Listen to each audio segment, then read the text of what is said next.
Let me know if you guys can hear me. I'm having a few issues. And I am so, so, so, so sorry for the wait.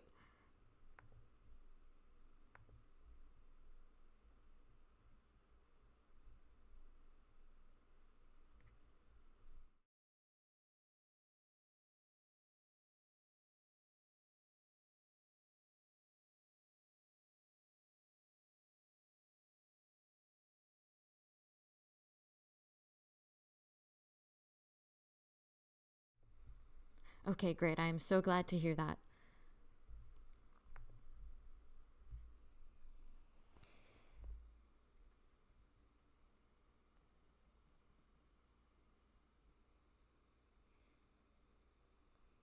Hello, Don't Feed the Bears. Hello, Joanna.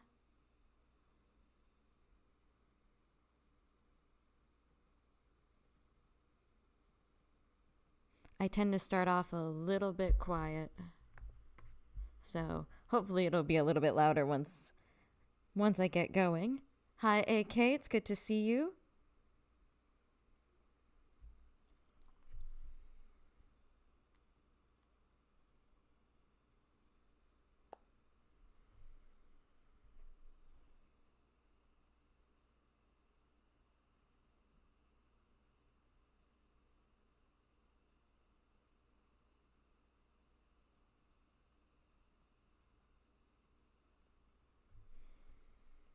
All right. I don't want to waste too much time since I kept you guys waiting for a while. Again, I am so sorry about that.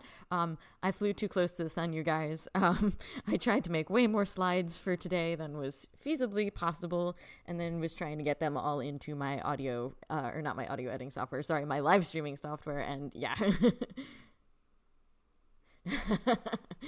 Don't feed the bears. I'm not usually accused of being too quiet either. I am a bit of an introvert, so it takes me a little while to come out of my shell, but once I do, usually I'm quite a talker. So I usually start my live streams a little quiet so I don't catch anybody totally off guard, but sorry about the page rustling there, but then I go up from there. So as long as you guys can hear me, as long as everything sounds okay, let's get to it. If at any point you can't hear me, let me know. But yes, today we're going to be diving into the BTS Universe, the BU. Oh, thank you very much. Glad you like it. Part of this is because we are pretty much like next week is going to be the 10th anniversary of Most Beautiful Moment in Life Part 2. But this is also just a continuation of other conversations we've been having in live streams, talking about HYOH Part 1, talking about Wings. So this is the deep dive that I've been promising, and hopefully we can have some fun today. So very, very quickly, just going to blast through my housekeeping really fast because this I had to delay because I was so far behind. I had to delay until noon, and then I delayed even more until technically I put it as 12:15. So we're like a little bit early from that start time, but definitely not early from where I wanted to be originally. So let's just get right to it. My last bit of little housekeeping, I'm working on the last 2 Welcome Home videos, and I would like to do one more live stream before the holidays if possible. I'll get back to you guys on all of that. So we'll see what I can do. I work retail, so Christmas tends to get busy. But hi, Metaloop. It's good to see you. Hi, anybody else who may have just joined while I was talking. I hope you guys have been well. I hope you're having a good week so far. And as I said to the people who were here originally, let me know if you can't hear me for any reason. I had a little bit of a glitch with my live streaming software, so I had to go in and manually start the live through the YouTube Creator Studio rather than through my live streaming software. So I just want to make sure everything is good to go. So let me know if at any point you can't hear me or anything like that.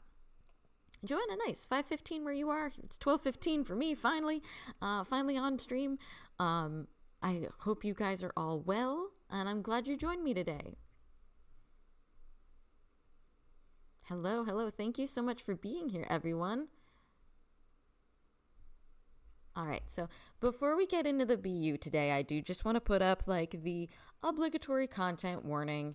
The BU is dark. We're going to be we won't be diving too deep into anything today, which you'll see as we get into some of my other slides. But just, I want everybody to feel comfortable here today. These are going to be some heavy topics. A lot of the characters that BTS portrays in the BU, they're dealing with things like abuse, self-harm, violence, trauma, and a lot of these things deal with some of the things that, even though they're fictional, they kind of point to things that BTS were going through at the time: depression, anxiety, the different stress related to their careers. If any of these topics feel too heavy for you to discuss today, I would recommend maybe not listening to today's live stream. But as long as you are able to watch the videos like I Need You, Run, the HYYH on Stage prologue, you should be okay. So if you're still with me and you're joining me today, we are going to be talking about the BTS Universe concept, which is a massive, massive concept. You can see here, this is a picture of the BU map at the Hype Insight Museum, and you can see how utterly insane this looks. You can see all the pictures, all the little push pins and string they have going on. This is a huge, huge topic, so we are definitely not going to get to everything today. Today's goal is mainly going to be to summarize and discuss. So the goal of today is not to uncover the quote-unquote actual meaning of the BU or to unearth all of its secrets. This live stream is not going to be a definitive answer. We're not going to magically uncover everything today. Today's goal is we're going to summarize as much as we can. We're probably going to theorize a bunch. We're going to hurt our brains, I'm sure. And we're going to have a lot of fun. So hopefully. So those are my goals for today, is to just really talk about the BU. Yeah, exactly. Like just what you said in the live chat. Learn a bit, because it's hard to deep dive into the BU. So we're not going to be actually getting to every single element. What my goal today is that we unpack it together. So to that end, a little disclaimer. I am not an expert on the BU. I became Army much later than the BU. I became an Army in early 2020 with Map of the Soul. I watched the BU content out of order. As I've said in previous live streams, I started my first BU related video was Blood, Sweat, and Tears. And it was like the 4th or 5th music video of BTS I'd ever seen. So definitely watched things out of order. Didn't know what the BU was back then. There is some BU content I am not familiar with. Some of my opinions on the BU might be wrong, and as I said, we definitely won't get to everything today. So please take all of my observations with a grain of salt or two, or even the whole salt shaker. Oh, hi, Sonia. Hi, T-Style. Good to see you guys. I know that map is crazy. And so, yeah, there's definitely no way we can get to that whole map in a 2-hour long live stream. So we're going to get to what we can and just kind of have fun with it today. So thank you all for being here and joining me. And again, if you weren't here when I started, I apologize for the delay. I wanted to start at 11:45 a.m. Eastern Standard Time. I'm in Florida, so the East Coast of America, that's when I was hoping to start, and didn't start for about half an hour after that. So sorry about that, everybody. Definitely flew too close to the sun there. So yeah, I hope you all are doing well. I love to hear, if you're new to the stream, I love to hear where everybody is watching and listening from. Like I said, here it's about 12 noon, so it's about it's 18 minutes after noon. In Korea, it's like 2 o'clock in the morning. I know some of you are listening in Europe where it's like dinner time, so it's like 5-6 o'clock in the evening. So yeah, I hope you guys are enjoying your morning, your afternoon, or your evening, whatever it is where you're listening from. So let's jump right in. So these are my opinions on the BU. Some of these might be unpopular opinions or hot takes. I don't really think they are, so hot takes in quotes, but you never know. These could be opinions that are weird. I believe that the BU is meant to be confusing on purpose, and we'll get to that in a minute when we talk a little bit about where the BU came from. But I fully believe that that is the goal, is it's actually supposed to be confusing. It's kind of supposed to give us something to do. I also believe that the BU likely evolved as it went. When you look at things like that map, you have to kind of stop and think, oh, wow, they definitely planned all of this in advance. And there's definitely a chance that they could have planned everything in advance. But I personally believe that a lot of this probably was ever changing. And some of these plot lines got changed and added and kind of, mixed up as suited the needs of the BU as things went. So I definitely think that this was something that evolved and continued. The BU, I believe, has no actual answer or correct interpretation. Now, Namjoon in the past has said that some of the theories that he saw came close. So there's definitely things that they want to say. There's definitely ideas that they're putting forth, but I don't think that any, one interpretation of the BU is like the actual correct answer, which again, we'll get into that a little bit more in some of my future slides. We'll unpack some of that.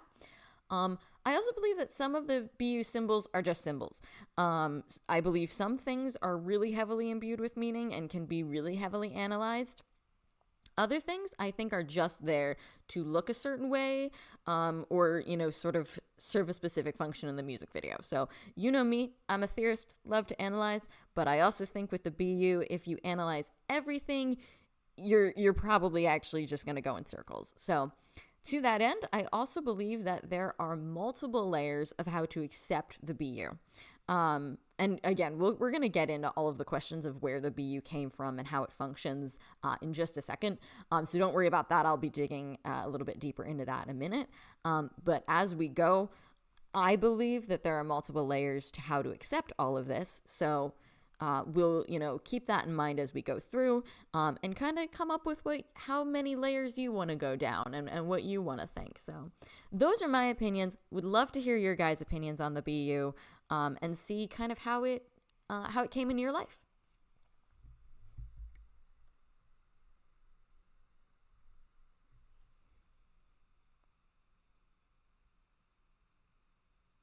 Hi, Hitchhiker Hobbit. It's good to see you. Yeah, with my late start, I gave you a little bit of a head start. I apologize to everybody who was waiting and was on time. I'm sorry for making you wait. But thank you all so much for your patience and thank you for being here today.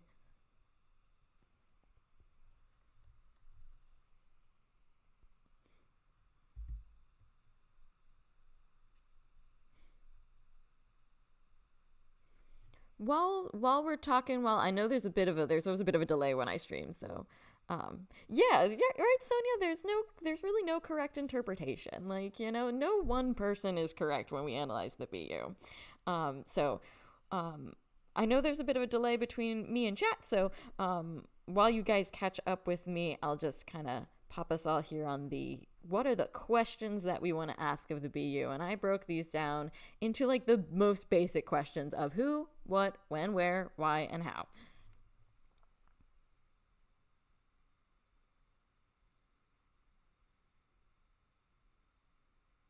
Oh, very nice, Butterfly Young. You discovered it in 2016.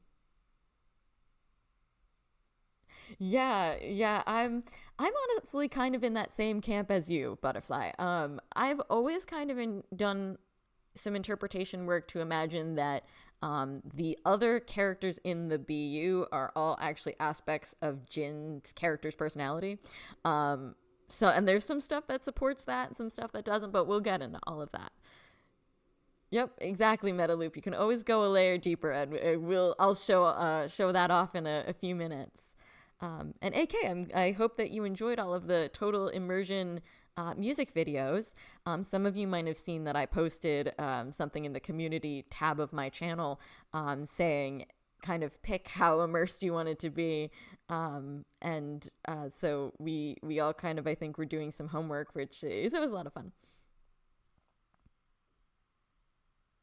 Hitchhiker Hobbit, yeah, honestly, and like I said, we'll get to that in a minute. I honestly think that if that's what you take away from the BU, you actually have taken away like one of the closest meanings you can get to being quote unquote correct. So I know that something, especially for those of us who became Army after the BU was already in full swing. Like I said, I became an Army with Map of the Soul 7, so it's like pretty much by that point the BU was already pretty well established. So I think for a lot of us, the questions of how the BU came to be, where it came from, I think those questions do tend to be on our mind a lot. So I know that's kind of the question that I hear. You forgot to do your homework. That's okay. No worries. We'll go through all of it today. But I know a lot of us tend to be very curious about where the BU came from. And kind of how it came to being. So I don't have all of those answers being a 2020 Army myself, but we're going to discuss it at least a little bit in part. So to start with the question, the most basic question is, what is the BTS universe, or the BU? So the BU is BTS's fictional continuing narrative that stretches over music videos, songs, and other tie-in material across many years and eras. And we'll get into, at least I'll tell you, even if we don't deep dive into it, I'll tell you what a lot of that is. So it portrays the 7 members as 7 friends on the cusp of adulthood, struggling together, enjoying each other's company, and trying to find their paths amid the struggles of adolescence. The story takes many branching paths and is often vague, symbolic, and complicated, leaving armies to speculate and theorize about its meaning for years. So that's where we get into kind of the complex, the branching nature. It's deliberately symbolic, a lot of that. But that is where the BU comes from. And at the top of this slide, I have a quote from an article from Rolling Stone India by writer Riddhi Chakraborty. I believe I actually quoted this writer in, I think it's my Spring Day video. I love their work. They do some really good articles about BTS. And this is in an article from 2017 entitled K-pop's biggest boy band, BTS. We write about things people don't want to say, which right there I think is a huge part of what makes the BU special and important. And this quote is, she did an interview with RM. At the time, he was still known as Rap Monster, discussing how the storyline was primarily made because they wanted to have something that could be a continuing legacy. And the fact that we're here in this live stream talking about the BU 10 years later, I think is proof that that worked. Butterfly Young, yeah, it's like it goes across all media, which is very cool. It's songs, it's music videos, it's a little bit of everything. It's very cool, and I like that a lot. Joanna, yeah, me too. Unfortunately, it's kind of inevitable that those of us who are later Army do kind of miss some of the content, some of it not being as available anymore or as accessible, or like you said, concert VCRs, things like that. It is unfortunately true that there's a lot of media that we just are going to tend to miss.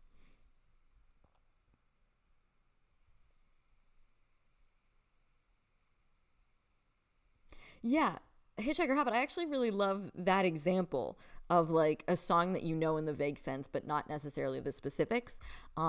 Since I'm working on my Welcome Home BTS series, kind of simultaneously with this, my head's very much into like Yoongi's discography right now as I work on his video. And I think The Last is a great example. Another one that comes to mind is his song off of D to Dear My Friend. And you can get a general sense of what he's talking about in that song. You know, he makes allusions to it. So you have the idea, but we don't know every element of that. And like you said, I think that just makes those songs better. And it's a good way for a song to be like very deeply personal and specific to BTS, while also kind of having just, some relatability at the same time. Hi, Javine. Don't worry. I was very late today, so I have only been on for about 15 minutes. I was supposed to start at 11:45 and started at about, like 12:08, 12:10 when I finally came in, so you have not missed much. But thank you so much for being here. I hope you've been doing well.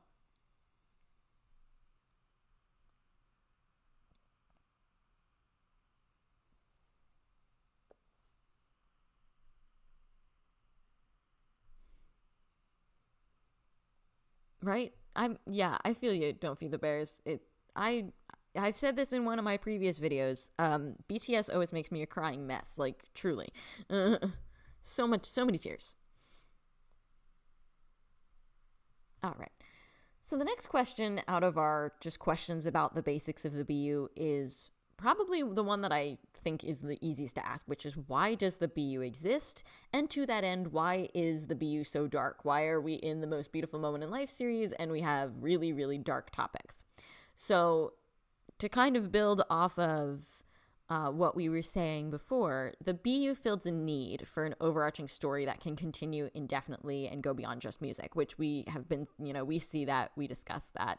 The continuing story then serves as a way to tell the story of BTS in an abstract manner. Again, also like we're just kind of talking about in the chat right now. It allows those themes to be present without being overt. So I think that's very interesting. It really circumvents some of what they would otherwise be able to say and express in their music. So that's very, very essential. And I believe those dark themes are essential because they portray youth in a way that you maybe wouldn't have seen youth being portrayed otherwise. And I have 2 quotes here from Big Hit's website. These are quotes that are associated with the album. So if you go onto like the album page on Big Hit's website and look at Most Beautiful Moment in Life Parts 1 and 2, you get these 2 quotes. So the first quote is talking about youth, quote, in which beauty coexists with uncertainty, and this is about The Most Beautiful Moment in Life Part 1. So it says that album focuses on the uncertain future more than the glamour of youth, which you very much see. Then the second quote, I believe I took this from, I want to say I actually took this from Young Forever. So this quote is, now beginning to taste the bitterness of grown-up life, they can easily sense that life isn't always beautiful. However, they continue to sprint forward, relying only on their 2 destitute legs and the fire in their hearts. There's nothing else to do but keep running. Facing the powerlessness of one's youth, they collide and shatter and still cry out that it's okay to fall, it's okay to get hurt. That is the beauty of this moment. So that, I think, really nicely answers the question of why is this so dark? Why does it exist? What is the story that we are telling? I think that quote really gets to the core of it really nicely. There's sort of, I think, a dual meaning to the beauty, the part in Most Beautiful Moment in Life that says that youth is beautiful, which is the idea of it can be beautiful, there can be some potential for growth and beauty, but also that sometimes people think, oh yes, youth, it's the best time of your life. Maybe it's not always. Yeah, exactly. Don't feed the bears. Reality is tough. And I think that what we see throughout Most Beautiful Moment in Life, or HYYH, as it's called, is that there's a duality there. It can be beautiful. It can be dark. It can be hard.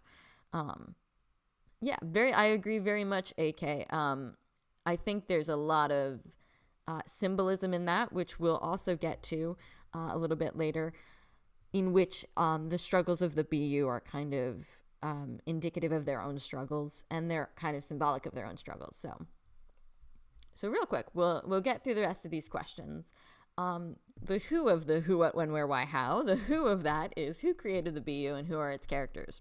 So again, as per that article I mentioned before, the larger concept of this and a lot of other concepts are crafted by Big Hit, but the members of BTS are making sure that their individual stories are communicated within that overarching idea. So who created the BU? The answer would be BTS themselves, Big Hit, PD Bang, and the other producers at Big Hit, and then their music video director, Lupins. So it's definitely a combined effort, but BTS's stories are always at the forefront of that.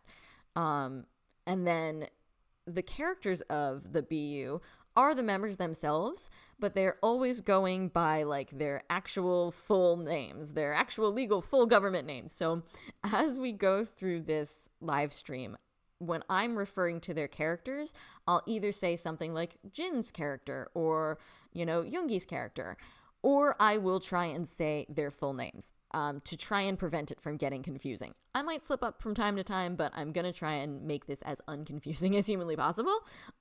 So if you catch me slipping, just, ask for clarification. Yes, Butterfly Young. I love that description. It's like those structures of the trilogy are both beautiful and painful. And I will get into that a little bit as well, because there's definite reasons, I think, why that exists. So the when question, when did the BU start? When did it conclude? So the BU's official start date was the release of the music video for I Need You, which was April 29th, 2015. The final piece of what is considered like, BU content certified by Big Hit Entertainment The final piece of that was released in 2020, but technically the BU storyline has never concluded.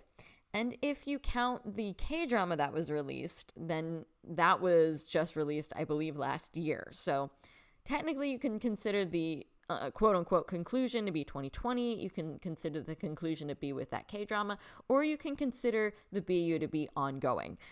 We've talked about this in other live streams and on my Discord server and things, that we believe that we're probably still going to see the BU or BU related elements as we move forward with BTS's career. That's just our theories. So it's entirely possible that the BU has not actually concluded. This one is a big one. Where can we find information related to the BU? So obviously, the most obvious answers are going to be the music videos, the songs, that media that we know that's tied into the BU. But there's also other places where you can find things just beyond the music videos and like official social media sources. And that includes the BTS Wiki, which is an amazing resource. I cannot recommend that enough. Believe it or not, the page for TV tropes, which is a website where you pick a piece of media and you list out the tropes for it. And the TV tropes websites for HYYH and HYYH The Notes and the Save Me webtoon, they're all really, really like deep and interesting topics. And then of course other official sources, like they talk a little bit about the BU and Beyond the Story and things like that. And then like to Javeen's point, there are things like the webtoon. So it's like there are other sources that have a whole bunch of information about the BU and its themes. So definitely beyond just the music videos and the songs, there are definitely other sources to check out. Definitely cannot recommend the BTS Wiki enough. They, like a lot of the dates and stuff you're going to see coming up, a lot of the full lists you're going to see coming up, that was from them. They're fantastic. Yes, the notes in the albums are a source as well. So for instance, I have like, it's kind of funny how far out these notes continue even past like the core of the BU, but Map of the Soul has an HYYH The Notes little pamphlet in it as well. So it's just like a lot of the albums have these little kind of tiny pamphlets that contain a snippet of the notes related to HYYH. So, it continues on even past when it otherwise the story itself would have maybe concluded. So, okay, finally, and this question is highly based on my own opinion, how to analyze the BU. I believe there are 3 ways you can do all 3 at the same time, like when you're analyzing a music video or a piece of media, or you can pick, a combination of these. The first is the business side. So going back to that idea of the BU being created deliberately to be a continuing storyline, you can choose to look at the media and go, okay, this is part of that legacy building idea, part of the, the idea of creating that story. That article that I was referring to and mentioned earlier, Namjoon has a quote in there where he says, or I should say RM so we don't get confused. RM has a quote in there where he is saying that they drew inspiration from long-running media franchises such as Star Wars and Marvel films. So the idea of having like a long continuing storyline that exists within a larger expanded universe, that's something that they wanted to do so that they had something that could connect with people beyond just the actual songs and music videos. So that's the business side. The creative side would be what they're trying to actually say within the story of the BU. Like what story are they trying to tell? What themes are they trying to flesh out? What do those themes mean? What do those themes say about them? And then the third thing would be the real life side, which would be the actual practical thing that they were trying to do with a song or a music video. One of the best examples that I can think of is actually J-Hope's song off of Wings, which is the song Mama. And if you look at that song, there's a lot of real life stuff in there. It's J-Hope talking about his mother and the sacrifices that she made, and the things that she gave up so he could become a dancer. So that's very much the real life idea behind that song. But then when you get into the more BU elements, it's kind of talking about J-Hope's character and his relationship with his mother and like those issues. And so there's like a kind of dual purpose there of J-Hope, the J-Hope that we know, talking about his mom and honoring her sacrifices and, you know, making a song about her. And then the creative BU side of that is this is a much darker story about this character's relationship with his mother. So a lot of these songs and music videos can pull double, triple, even quadruple duty like that and actually have multiple layers of meaning, which can also be a little bit difficult when you're analyzing. So that's also part of why this can get so confusing.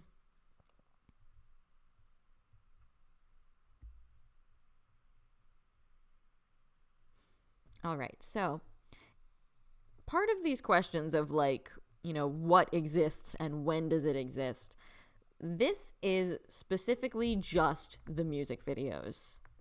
Little preview of the whole of everything, but this is just the music videos right now.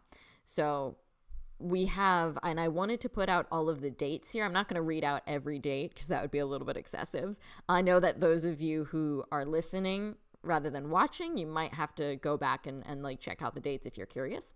But this is a list of everything, starting with the 2 different versions of I Need You through to the HYYH on Stage prologue video, Run, the Japanese versions of I Need You and Run, Epilogue Young Forever, the 7 Wing short films, Blood, Sweat, and Tears and its Japanese counterpart, the Love Yourself highlight reel, Euphoria's video, the Fake Love teaser and the 2 different versions of Fake Love, and the Epiphany comeback trailer.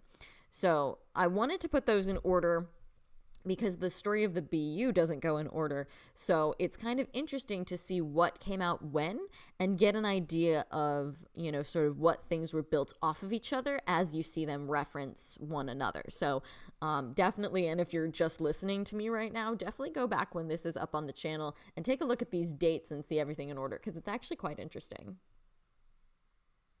Yeah, Javine, exactly. And that's kind of how my, you know, the information in Beyond the Story is definitely how I started building the foundations of my own interpretation of the BU and HYYH.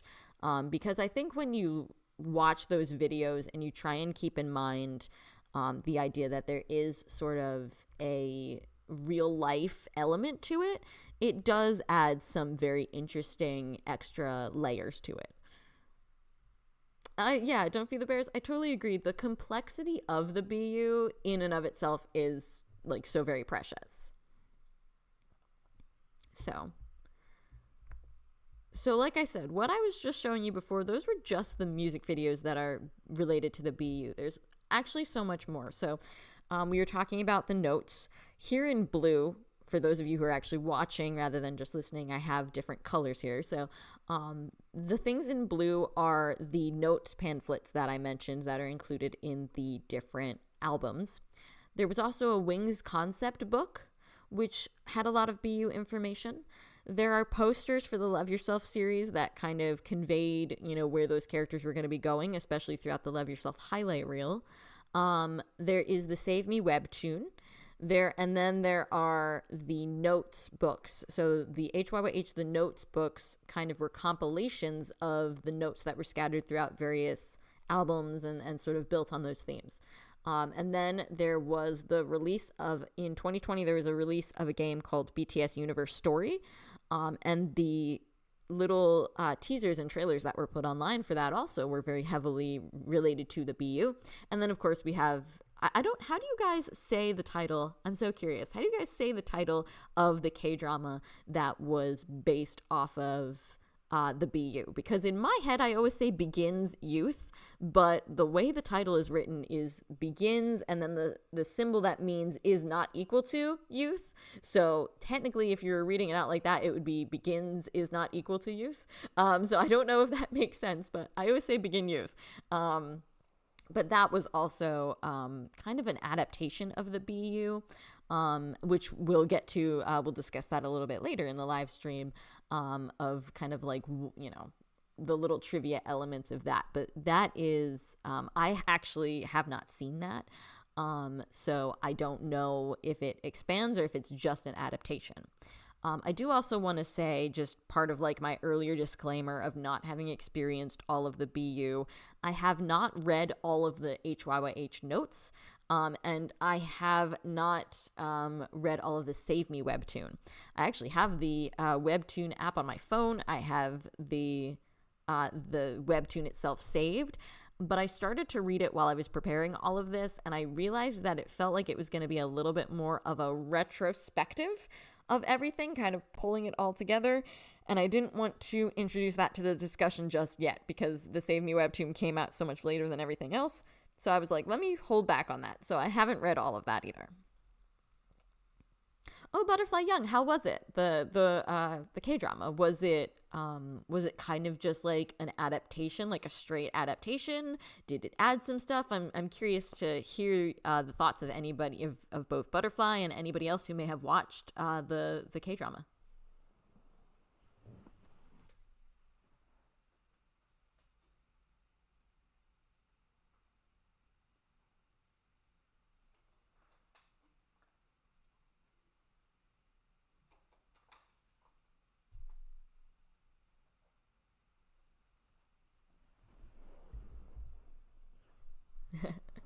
Javine, yeah, I definitely got the impression just from reading like the first, I think, like the prologue and the first chapter and then like part of the second chapter.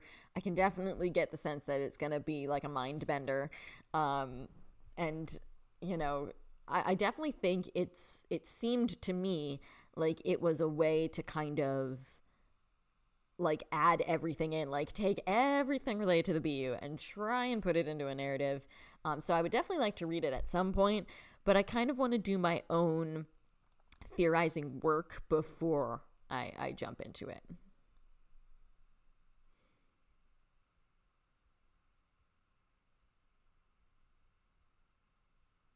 Yeah, Joanna, that was I remember they've been talking about dramatizing the BU for a long time and it wasn't getting off the ground. And then I know they finally were able to make it. And I really honestly didn't see, I think I maybe saw like one or two clips from it. I actually didn't see very much from that K drama at all. And I didn't really hear like a ton of discussion on it. So that's really interesting that it's kind of explains more about like their time at school, and just like things that we don't maybe see like explicitly portrayed in the BU, just alluded to. So that's really interesting.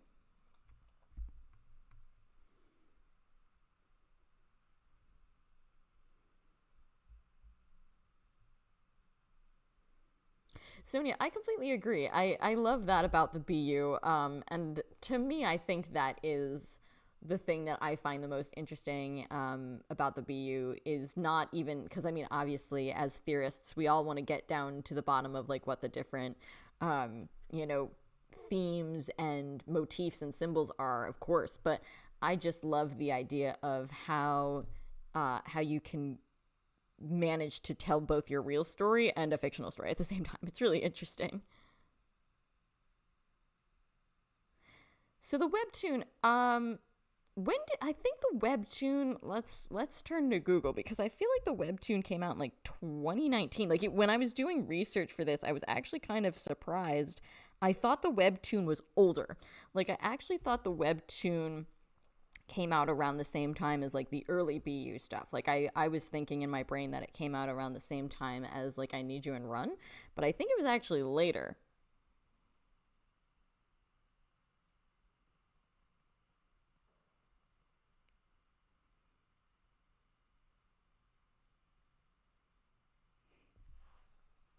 If what just popped up when I Googled it can be believed, January 17th to April 11th, 2019.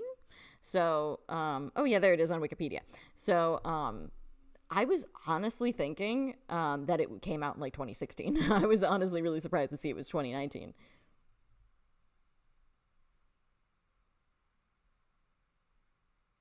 Oh, that's really interesting, Butterfly. That's really fascinating.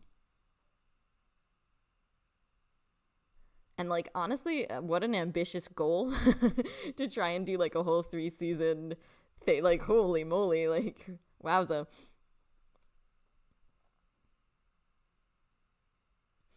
Don't feed the bears. I love that description. The notion we are all the same regardless of challenges and individual experience. I like that very, very much. And I definitely get kind of that same sense. A lot of the themes that they discuss, actually, that's a great transition. A lot of the themes that they discuss are universal. And the slide that I'm just kind of transitioned to, you might recognize this if you were here for my first live stream that I did about HYYH back for its anniversary a couple months ago. And what you see a lot when people talk about HYYH is, oh, the most beautiful moment in life is youth, but it's not beautiful, and they get confused, understandably so. My interpretation is that the most beautiful moment in life being about youth can actually really be expanded on, and it doesn't just have to be about youth, but it can be youth and beyond. And so it represents opportunity, and opportunity always represents the combination of hope, freedom, and joy with anxiety, fear, and uncertainty. And then kind of facing those emotions is what leads to growth. And so that's not only a youth thing, that anybody who is experiencing a new opportunity is going to experience both hope and uncertainty.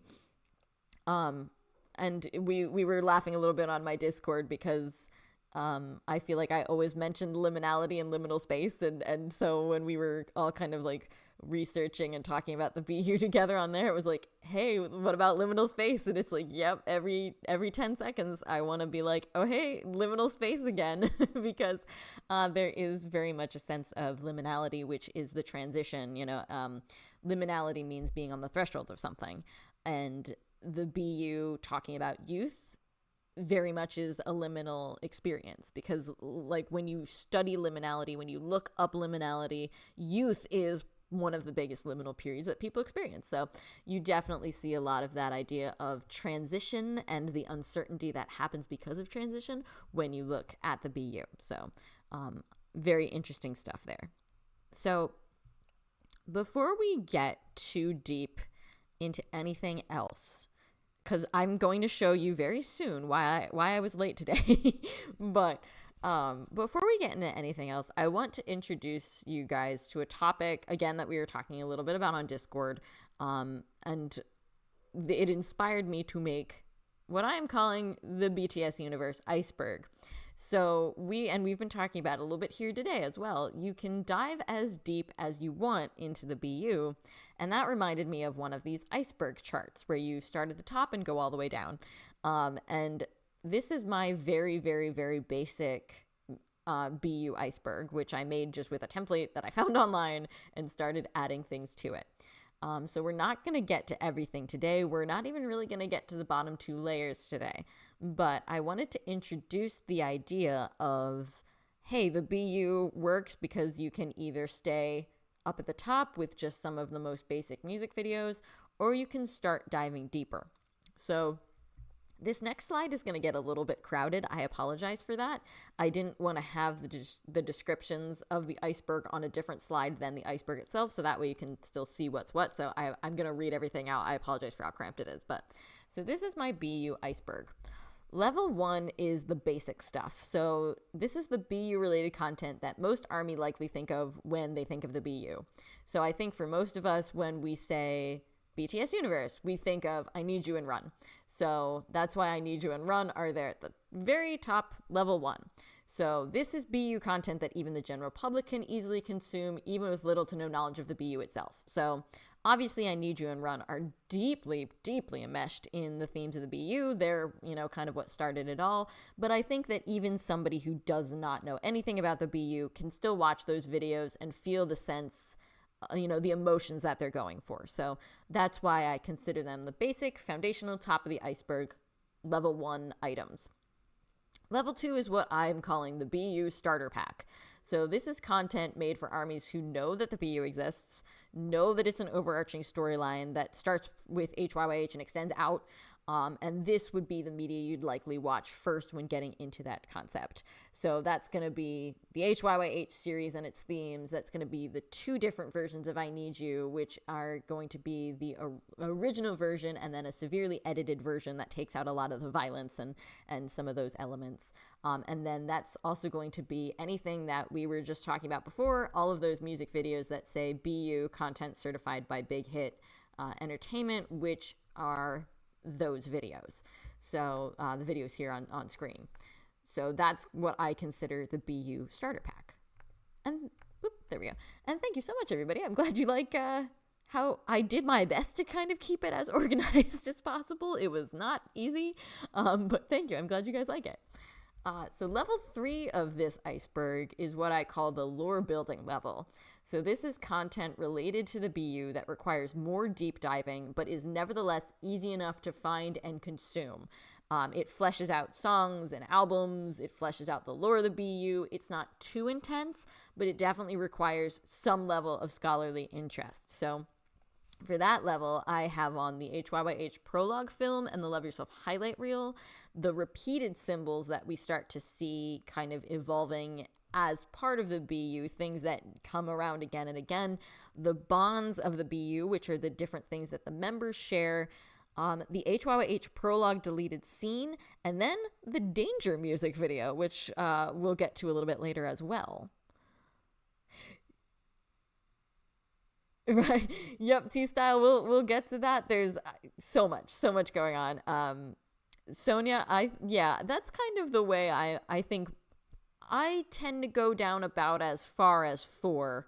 And then when we go a little bit deeper, it starts to get a little bit, it gets harder, which I'll explain. Level 4 is what I call the thinker's level. It's the content that starts to get a bit more complicated or requires a bit more effort to find and analyze. It's a little bit less mainstream, and it's still accessible, but it's not going to be like the mainstream thing that like you would see most reactors or like first time people who are just getting into the BU really diving into, but it's where a lot of the theories come from. So that's going to be things like the Smeralda flower, the magic shop concept, Damien, which I talked about a lot in the Wings V Live that I did. V Live? I'm not BTS. I'm just on live.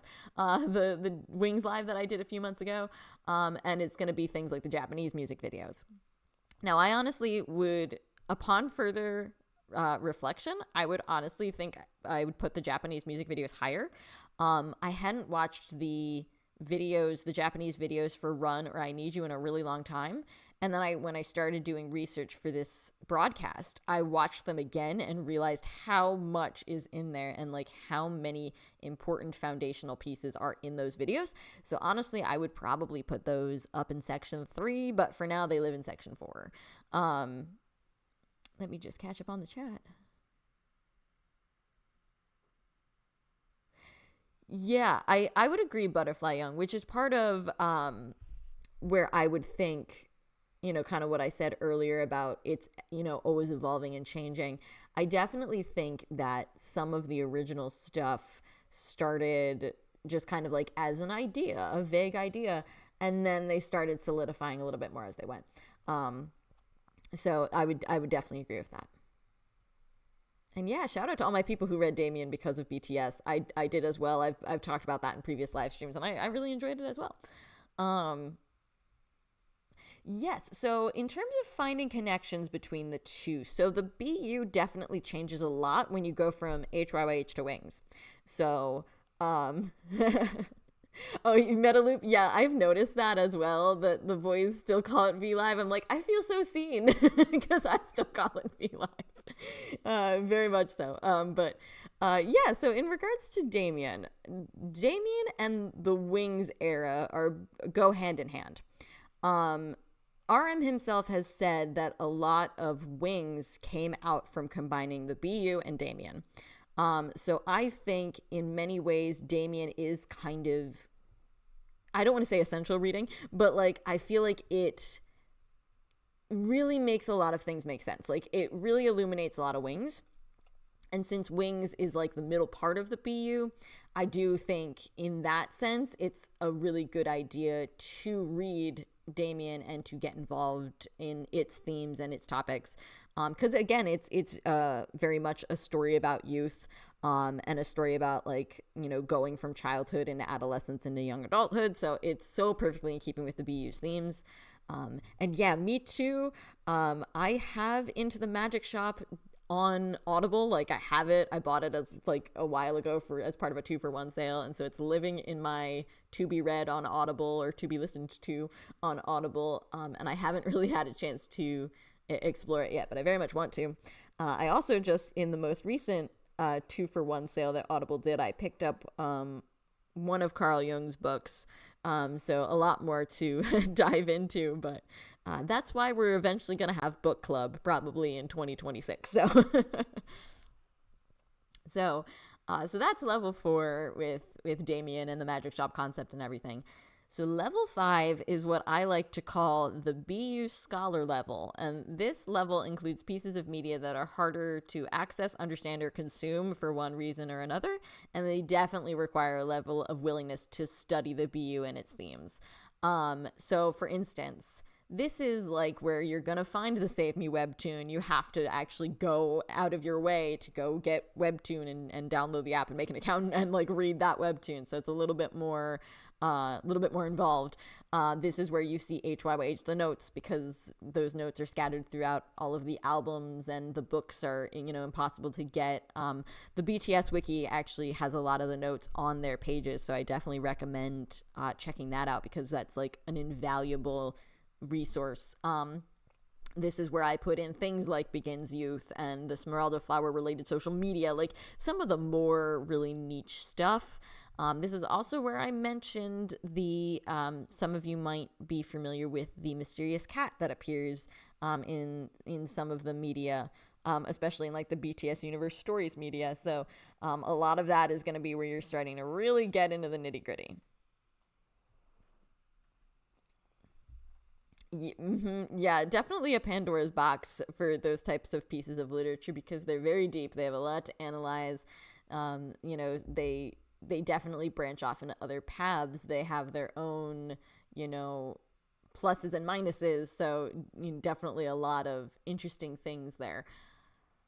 So then, like I said, we're not going to get too deep into the deep theories today, because your girl ran out of time. But level 6 and 7 of the iceberg are where we really start to get into the themes and the theorist stuff, and the, you know, kind of our own interpretations. So level 6 is the theorist level. This level includes some of the most widely accepted theories for the BU's plot, some of which are confirmed directly. So things like Jin's character is a time traveler, and there are alternate timelines. Those are basically the accepted theories of the BU and are revealed in things like the notes. Level 7, which I saw we were discussing a little bit before, a couple of people saw it and were like, oh my, what even is that level? This level includes the rarer theories. And when I say rare theories, I mean ones that I've seen less frequently, or things that are more I just read the level 7 theories. I was there. Butterfly Young, I'm taking you back. So yeah, I haven't seen these theories come up as much, but I've definitely seen these theories come up when I research the BU and when I start to do BU related activities. They're definitely more in-depth attempts to tie everything together. The two that I saw, and like I said, I haven't really, I've mentioned this in previous live streams, I haven't done a huge deep dive into other people's theories yet, because I'm still in many ways cultivating my own. So there's a lot of other ARMY theorists out there who have made videos and written blog posts and done all sorts of things. I haven't really done a deep dive into their analysis yet, but from what I've seen theories such as V's character is a demon, especially in Wings. And I've seen that the characters are comatose, dreaming, or dead, as other theories that people have put forward. I didn't put it here on the iceberg, but we were just talking earlier about the idea of like only Jin's character being real. I've definitely seen that circulate. That's something I've theorized a lot too. So you could put that in layer 6 or 7 as well. So you can definitely, if you choose to go all the way down to layer 6 or 7, you're definitely in for a very interesting time, and a lot of interesting analysis is out there. So The reason why I made this like an iceberg, like I said earlier, is because I believe you can go down as deep as you want, and as deep as you are able. And all of these levels are valid, and they're all interesting, and they all have some really cool stuff to learn. So that's my idea, and I'll be breaking down some of these ideas a little bit more. Some of the things that you see here on the iceberg, I will be talking about a little bit more as we go through. So jumping back up to another slide that I know you all have seen if you've watched my lives previously. This is how I choose to analyze the characters of the BU. I've mentioned before that I think analyzing the characters and what they go through and their experiences, in my analysis, tends to yield more results than trying to analyze the BU as a plot. So, same old archetypes you've seen before. J-Hope's character is, and these are all just ones that I've come up with. These aren't like anything official. Archetypes is maybe even too strong of a word for it, but these are just my ideas of what these characters represent. So J-Hope's character is the suffering wanderer. V's character is the abused adolescent. Jimin's character is the struggling empath. RM's character is the disrespected laborer. Suga's character is the tortured self-medicator. Jungkook is the displaced youth. And Jin's is the observant loner. So I decided, terrible idea, but I had fun. I had a blast. I could have used about 3 more weeks to work on this. I decided to go through and take each of these characters and kind of frame out the themes and the symbols and the repeated motifs that they go through. So I was literally still working on these 5 minutes before I jumped on the live in true classic procrastinator style. So if any member's slide is like a little less full than anyone else's, that doesn't mean that their character is less complex or that I was ignoring their character or anything. It legitimately just means I ran out of time. But let's dive into the different characters that the members play and some of their repeated themes. So starting first with Jin here. I know I'm going out of fan chant order, but I wanted to start with Jin's character because I do feel like his character has a lot of foundational stuff, especially if part of the theory of the BU is that he's a time traveler or, you know, he's the one responsible for these time loops. I do think he's probably like the character we should start with. So starting with Jin's character, Kim Sok-jin, this is kind of the map of his themes and what he goes through throughout the BU. One of the biggest themes that we see associated with his character is flowers, and you can see there's a ton of flower related stuff. Thank you. Oh, Butterfly Young, you're so sweet to say that. I love doing it.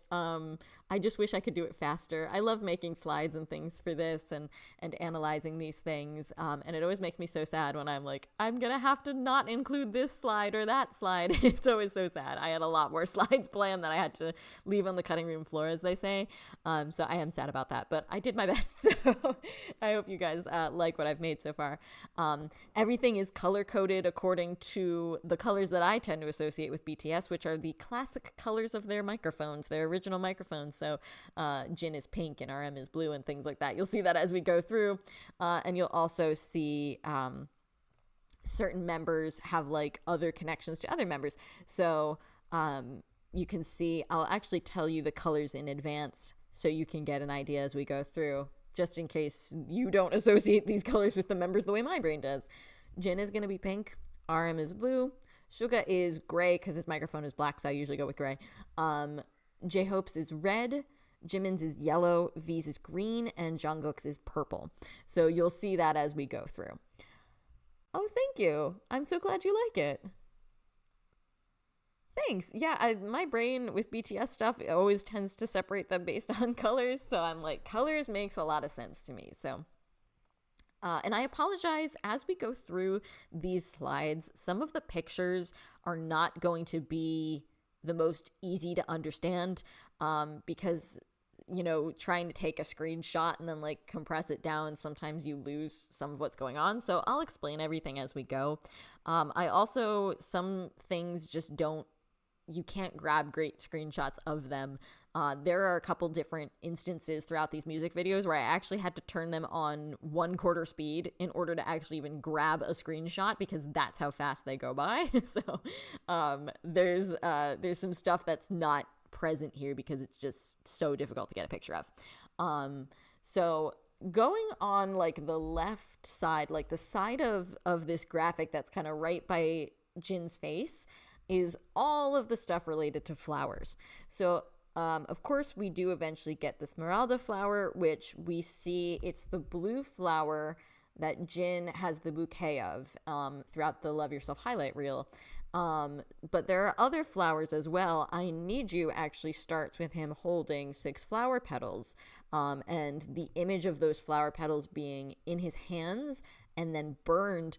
That motif exists throughout Awake. It exists throughout I Need You, the Euphoria video, the Japanese version of I Need You.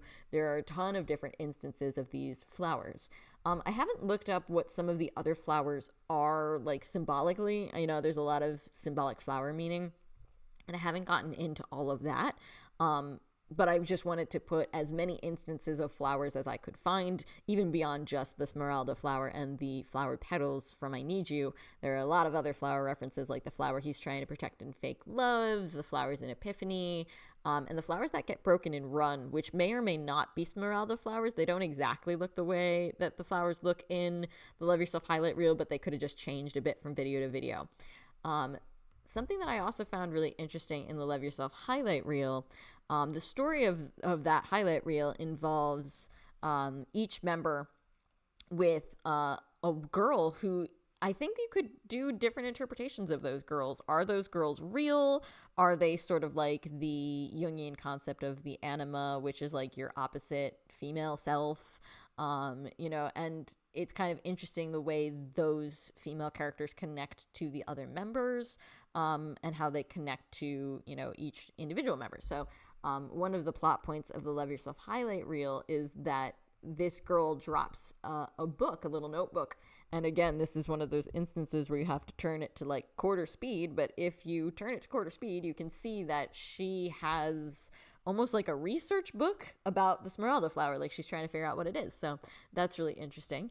Up here a little bit in like the upper corner is the repeated motif of Jin opening the window and looking out. I should say Jin's character. And then below that, I have the multiple instances of him taking pictures. And Jin's character throughout the BU is very much, that's why I call him the observant loner, because he is almost always standing on the outside of things and observing them. And he is documenting so many things. He's always shown filming things or taking pictures. He has a bunch of Polaroid pictures. And so there's very much this sense of him watching things and studying things. So I definitely consider him like the documentarian of the group. Oh, Butterfly Young. Yeah, that's a really interesting thing to the notes. That's another, the idea of like, is this one of the alternate timelines? Because you can still see things happening. There's like some very similar things that happened between the HYYH on Stage prologue and the Love Yourself highlight reels, like things that the boys were doing together. It's now each individual member and like his female counterpart. So it's kind of interesting. Yeah, I like that a lot, Joanna. Like he's making the memories. That's really, really interesting. And with the idea of him kind of being like the traveler character of the BU, it's very interesting to think that he's like documenting different timelines and different possibilities. And that's the thing with the BU. I think you can analyze any music video related to the BU, any video related to the BU. You can either analyze it in the terms of like, okay, is this happening within one timeline? Is it happening within multiple timelines? So you can definitely, and I think either of those answers are correct. Yeah, Javine, I haven't really done any deep dive into that, but that's always just, I really get that sense is like it's the female counterpart, or in some instances They even kind of fill the need of like the missing absent member, like they want to try and help, because hang on, I'm going to jump ahead a little bit. I'm getting slightly out of order, but these are the bonds of the BU, and these are the way that the members are connected to each other. The pink lines represent the bonds as they appear in HYYH. The black lines represent how they appear in Wings, such as in Blood, Sweat, and Tears. And then there's like a couple of other interesting connections that are like one-offs, which I'll get to when I come back to this slide. But I'll give you a for instance. So when V's character is shown with the girl, in some ways she is kind of fulfilling the role of RM's character.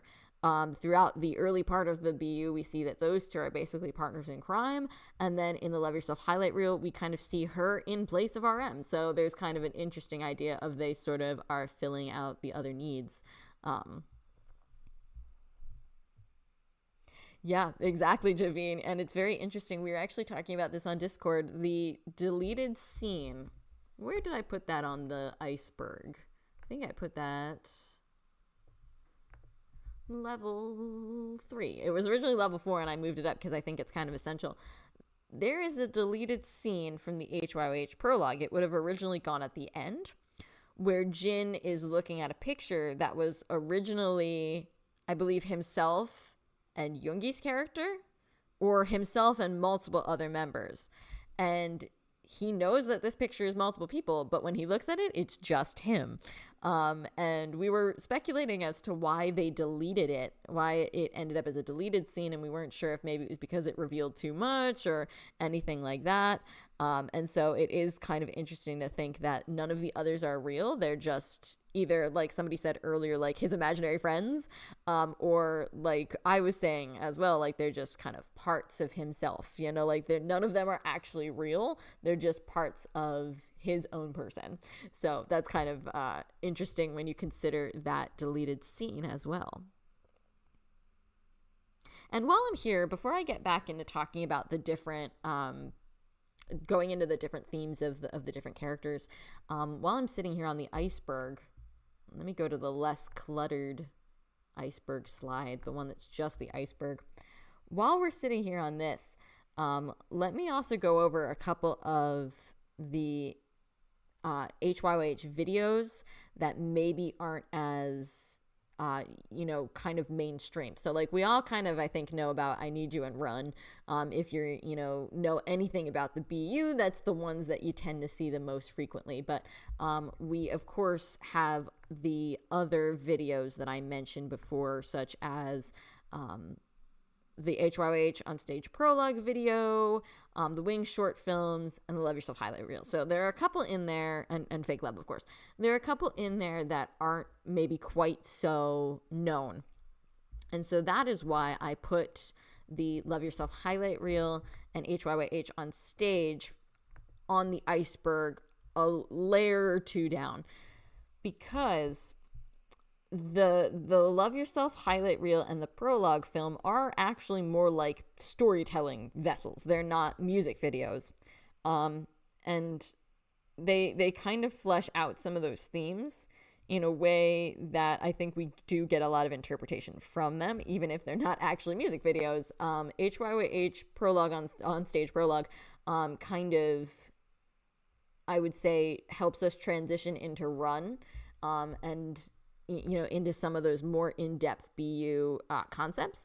And then the Love Yourself highlight reel definitely helps transition out of Wings and into Love Yourself. And we see a lot of the Love Yourself highlight reels symbols and themes kind of shown in the Fake Love teaser, and then, kind of into Fake Love itself. So there is also the thing with the HYYH prologue is, and this happens with Yoongi's song off of D-Day Amygdala as well, there is a content warning on it about the potential like violent themes and things like that. So it's not as easy to find, because when you start searching for it in the search bar of YouTube, the YouTube search bar doesn't like continue your question. It doesn't like give you a prompt.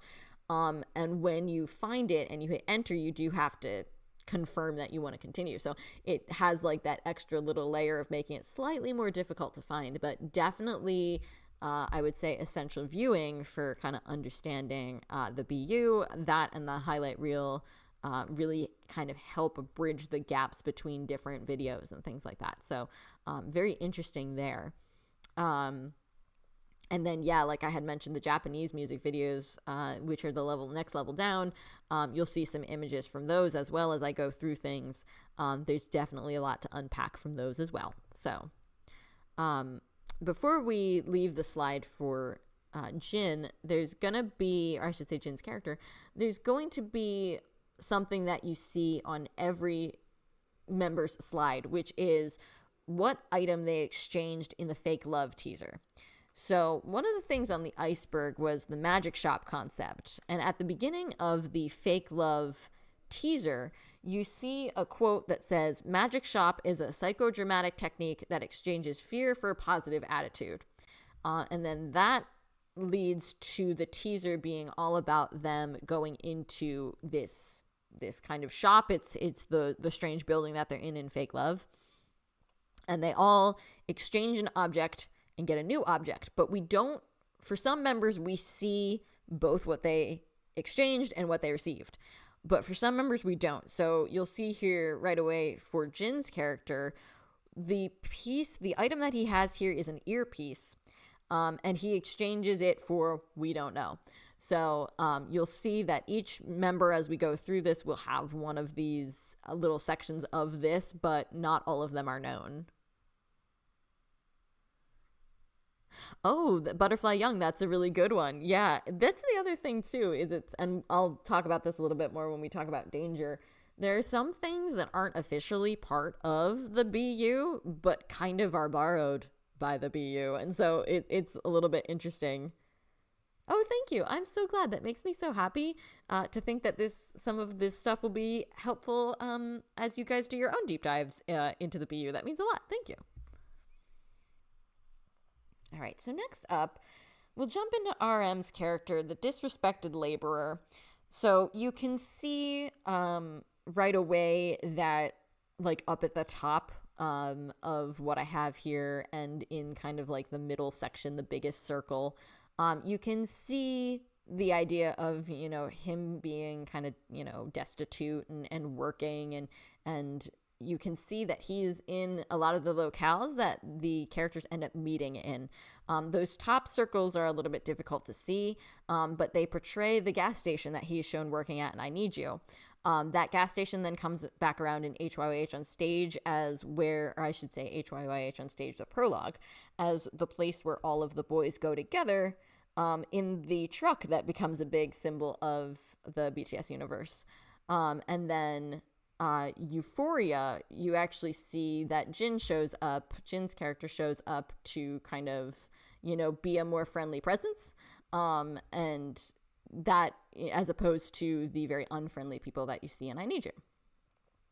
Oh, yes, that's right, Joanna. That earpiece is also in Awake. That's a good catch.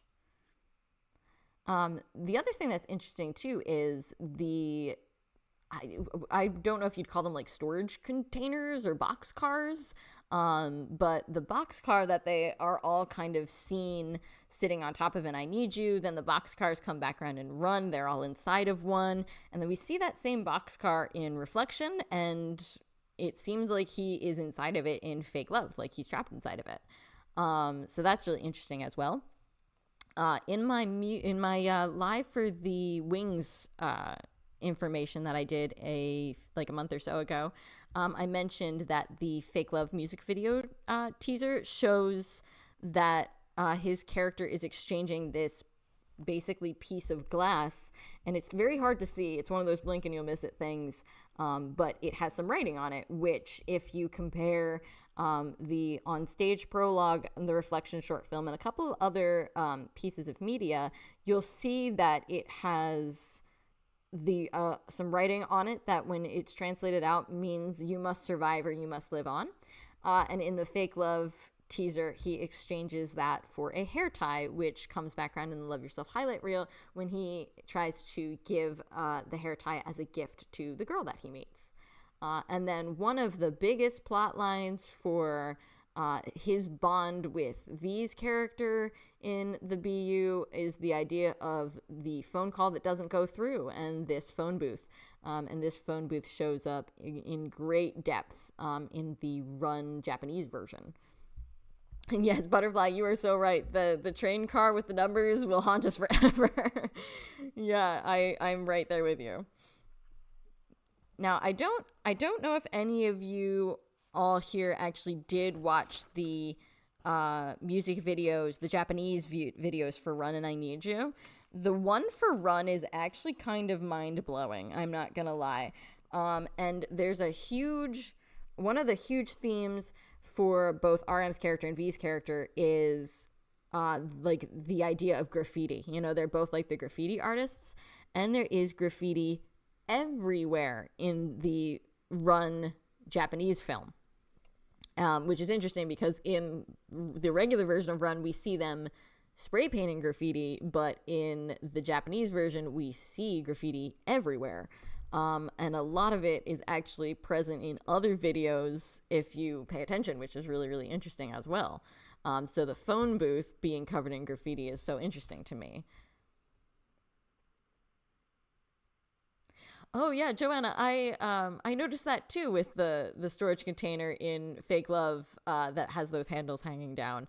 You know, and I'm not sure what that was about. I'm not sure if it's like almost a callback to like the bus of because like the bus for the school era is obviously a school bus, so it wouldn't be like a regular public bus.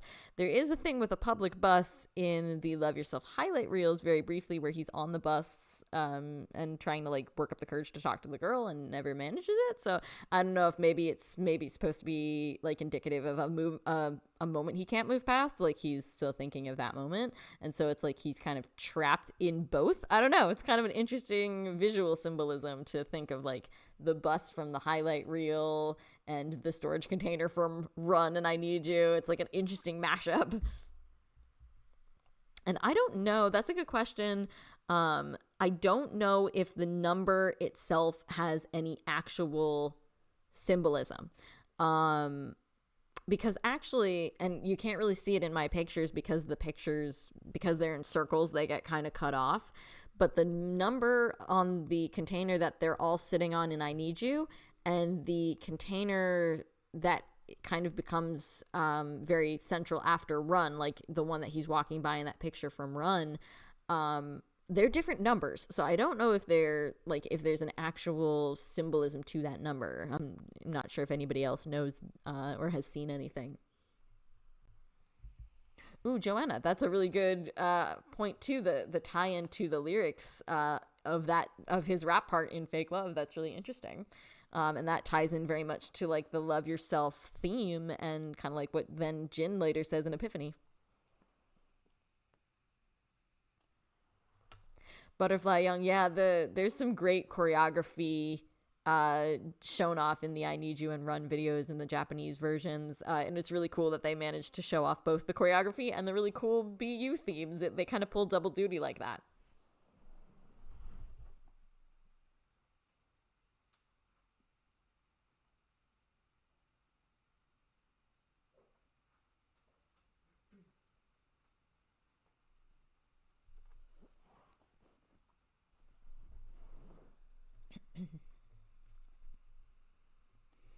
So I did want to go over just kind of like a real brief interlude, talk about the graffiti that we were mentioning in the Run Japanese video.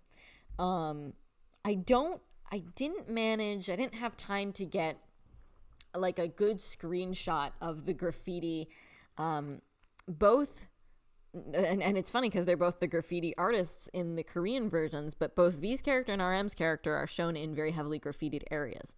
I didn't manage to get a good picture of the one that V's in, but if you watch the videos, which I do highly recommend, you can see that a lot of the graffiti actually is the same in both V's room and then in the phone booth RM is in. And again, I should be saying characters here or their full names, and I'm confusing my own self, but you know what I mean. But so the room that V's character is in has things like Nevermind, like the stylized Nevermind that we associate with the BTS song of the same name. It has In Bloom, it has Collapsing, it has Don't Fear, Don't Trust. It has Save Me From Myself. It has and both rooms, both the room that V's character's in and the phone booth that RM's character's in, have Latin phrases. So one is translates out to deeds, not words, and another one translates out to for memory. They also both have the word easy written in there. Then the room that V's character's in has a quote on the wall that you can actually see pretty clearly that actually turns out to be from the novel The Catcher in the Rye. And that quote is, "The mark of the immature man is that he wants to die nobly for a cause, while the mark of the mature man is that he wants to live humbly for one," which is very interesting. I do know there's also a quote from The Catcher in the Rye. I believe it's in I Need You somewhere on the wall, and I don't remember where. So I would have to try and find that again. But dealing specifically with the phone booth here, some of that is a little bit harder to see just because sometimes it's a very narrow space. So sometimes Namjoon's body is blocking it depending on where he's sitting or standing. And then some of it is just very lightly written, or they're all kind of cramped together. So it's a little bit harder to see the graffiti in the phone booth.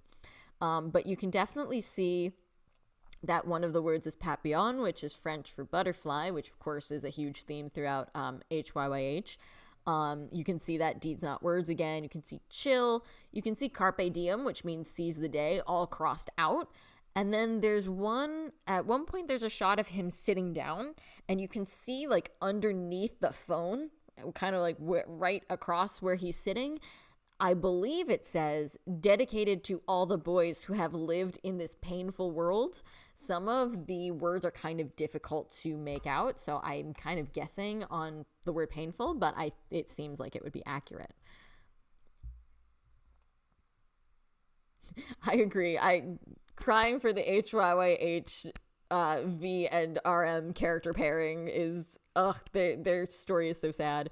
And I like that idea, expressing themselves without words. Ooh, that's a really good connection as well, Sonia, with the Jin's Vogue photo shoot. It's really interesting to me how often Catcher in the Rye references come up in the BU, which makes sense because it's like another coming of age novel and another liminal period of time, and I can see why that would really resonate, but it's kind of funny how often that comes back around. Thank you. I like I said, I hadn't watched the Japanese versions in so long, and I started watching them and I was like, oh heck, there is so much in here. There's also, it's kind of funny, I believe that the Japanese version of Run has what is possibly the mission statement of the BU, and it's kind of funny to think that it is just located in what like a lot of us would probably consider to be more of like a one-off type of video and not as important. But one of the pieces of graffiti on the wall where V's character is, and it comes back around a little bit later as well, are the words, "Youth is never coming back." And I feel like that is very foundational to the BU and what its symbols mean and what its storyline means. So yeah, you can find that in the Run Japanese video. Youth is never coming back. Next up in the list of characters is Suga's character of the tortured self-medicator. I know that you could also probably call J-Hope's character the same, but I just think they really are kind of trying to highlight the very destructive nature. J-Hope's character kind of can't control it as much. With Suga's character, I think they try to show the idea of like, this can actually be very harmful.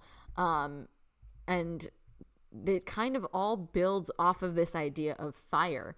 And you can see that in I Need You when he torches the room that he's in, which very much links up with things that come later, like the burning piano from First Love. And then you can actually even see it also in I Need You because of the burning flowers. And then it gets traced all the way through the fire of fake love and the lighter from the Love Yourself highlight reel and things like that.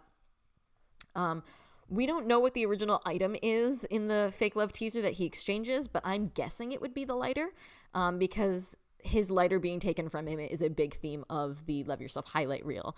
The girl that he is shown with takes the lighter away from him and writes his initials on it, so that he can't light up a cigarette, and instead she gives him this yellow lollipop, which is what we see in the fake love teaser he's given when he exchanges out his item. It's also interesting because RM's character is often shown with lollipops as well.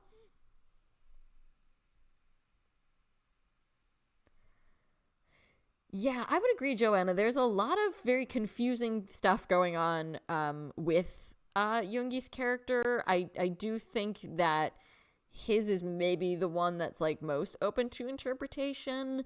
And it's also interesting because his fate is probably one of the most grisly in the entire narrative. But we see in the video for Euphoria, we actually see Jungkook's character, who he's linked to, trying to save him. So that's kind of interesting that he's one of the ones that is shown deliberately being saved from what is probably one of the worst of the fates.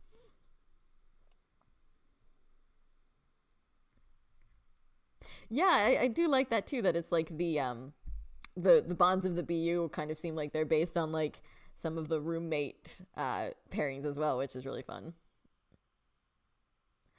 Good question about the tour, the D-Day tour VCRs having a connection. It's hard to say because like I've noticed a couple of different instances in which like the idea of the lighter has popped up. And I don't know if it's just because it's a lighter and a lighter's like a really easy, symbol to show, or if it's because it's a reference to the HYYH and BU lighter. Yeah, Joanna, it's funny, in I Need You, this always kind of makes me laugh. It's very blink and you'll miss it, but there's the shot where the people throw the money out of their car in I Need You, and he takes the lollipop out and drops it, and it's very obviously a lollipop, but when it hits the money, it's very obviously a cigarette. And so I'm assuming that they didn't want to show him with a lit cigarette, and so they have the lollipop as a replacement. But then it is interesting that they show Yoongi with a cigarette in the Love Yourself highlight reels. Maybe because it's not lit, I'm not sure what the difference is.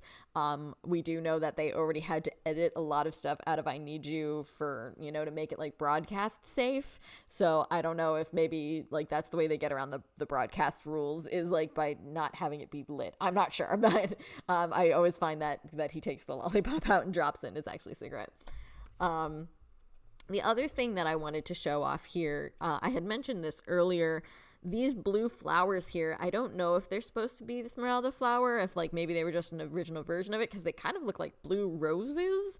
But either way, it's very interesting that at one point during the video for Run, it looks almost like Yoongi's character is supposed to be intoxicated, and he starts like kind of freaking out, and JK's character tries to calm him down, and it doesn't work, and he throws a chair at a mirror, and you see that vase of flowers right before the mirror smashes. And then in the Japanese version of Run, he is in a room full of broken glass, so that's really interesting.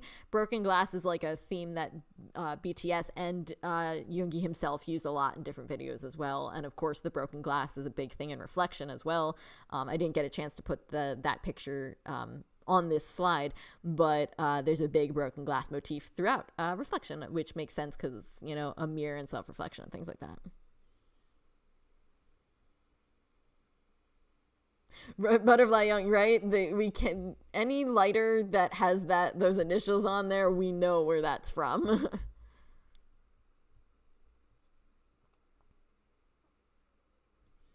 I know and one of the things I was going to talk about today, and unfortunately had to cut it out due to time, was the way that the members still reference the BU in their solo work, like the solo work that they've been doing the past few years. And I don't know, I guess they just want to break our brains even further. All right, next up, we'll hit J-Hope's character, who I've dubbed as the Suffering Wanderer. J-Hope's character is a bit interesting for me because kind of like when I mentioned his song off of Wings, Mama, I definitely think they evolved J-Hope's character. So, going back to my opinions on the BU, of the idea of the BU evolving a lot, I think J-Hope's character is a really good example of that, because we see him in I Need You taking pills, and then we see that theme come back around, kind of later. We see things added in about the idea of taking placebo pills, and they start to flesh out the idea of his character having these struggles because he was abandoned by his mother at a young age. So you kind of almost see like 2 or 3 different tracks evolving for J-Hope's character. So you have like the original, like taking the pills of I Need You, and then kind of get this idea of him being narcoleptic, which we see kind of in like Run and in the HYYH on Stage prologue.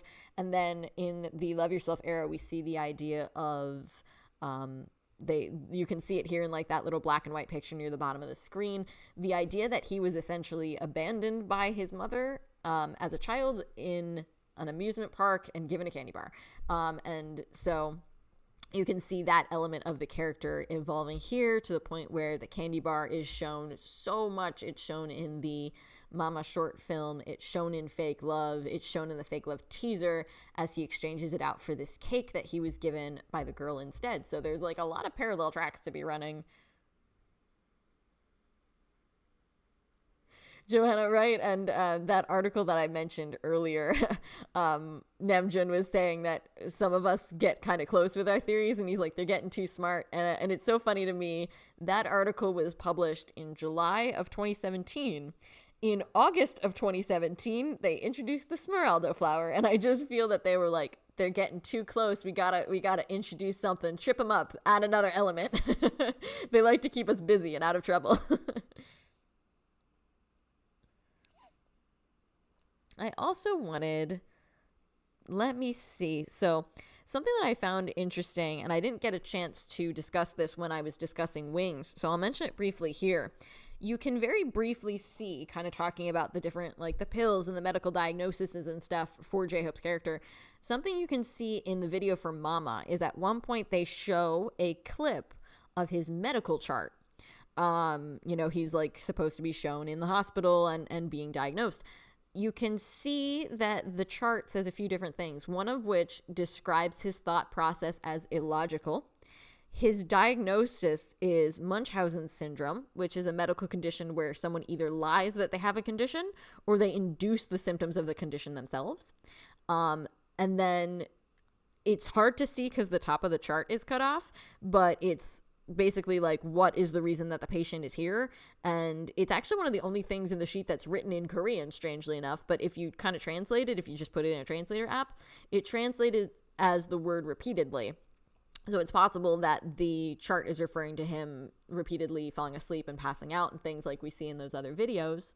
And then the diagnosis is a placebo. So again, we get into some interesting things where J-Hope in the song Mama uses the phrase, "You are my eternal placebo," and then to have like the placebo connection in the video. So like, again, it's one of those things where you can analyze it on those multiple layers of real world and creative. So there's a lot of very interesting things that happen with J-Hope's character that just never cease to fascinate me.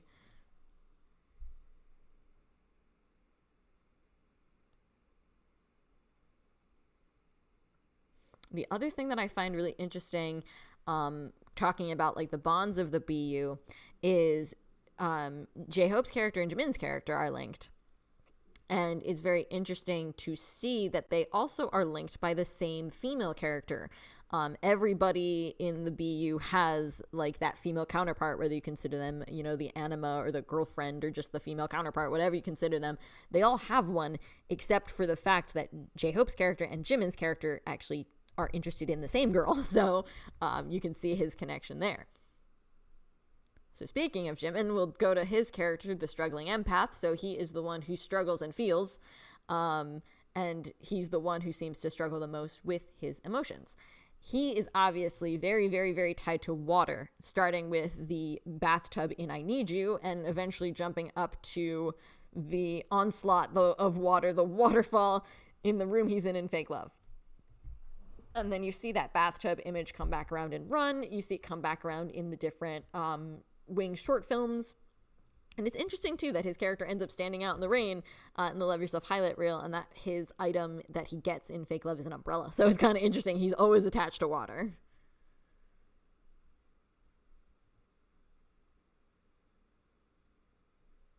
Oh, that's really interesting, Butterfly Young, that they mention like the health issues and the diagnosis for J-Hope's character in Begins Youth. That's really interesting.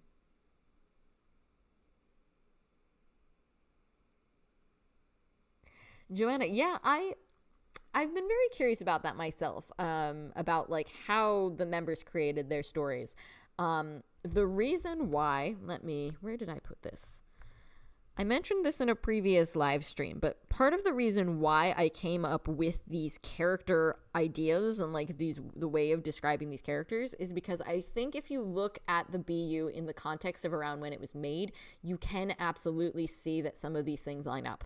So I remember saying in a previous live stream that the one that I came up with first was actually the one for Namjoon as the disrespected laborer, because at that time BTS was getting a lot of hate and disrespect, and a lot of that hate and disrespect was also targeting Namjoon specifically, and he had to deal with that disrespect and that hatred. There was even a quote from Beyond the Story that was kind of talking about that, where they were kind of talking about how the BU was based on their real feelings, and they were also talking about the hate that they were receiving at that time. So I think it kind of, some of that really syncs up a bit. And so on some level, I think either they created the story of their characters, or like, Big Hit knew what they were going through, of course, and so created the characters accordingly. But I definitely feel like even though the stories are obviously huge fictionalizations, that you can really get the idea and the sense of them and their struggles in them, which is really, it's both very interesting and very sad.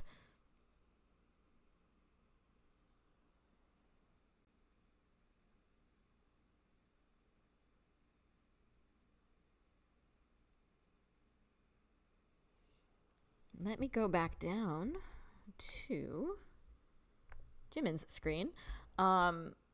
It's also very interesting. You see him burning a picture in I Need You, and then later in Run, that picture is actually a picture of all the members. So that's very, very interesting. And then I also want to jump over to this picture here, which is like a landscape picture, and it's what he exchanges for the umbrella in the Fake Love teaser. We see it in the live short film. We also see it in the Mama short film. And here I also wanted to include the girl that I mentioned, and the fact that he kind of seems to film her a lot, and it's very interesting when you consider he is being filmed in the live short film. So that's kind of very interesting.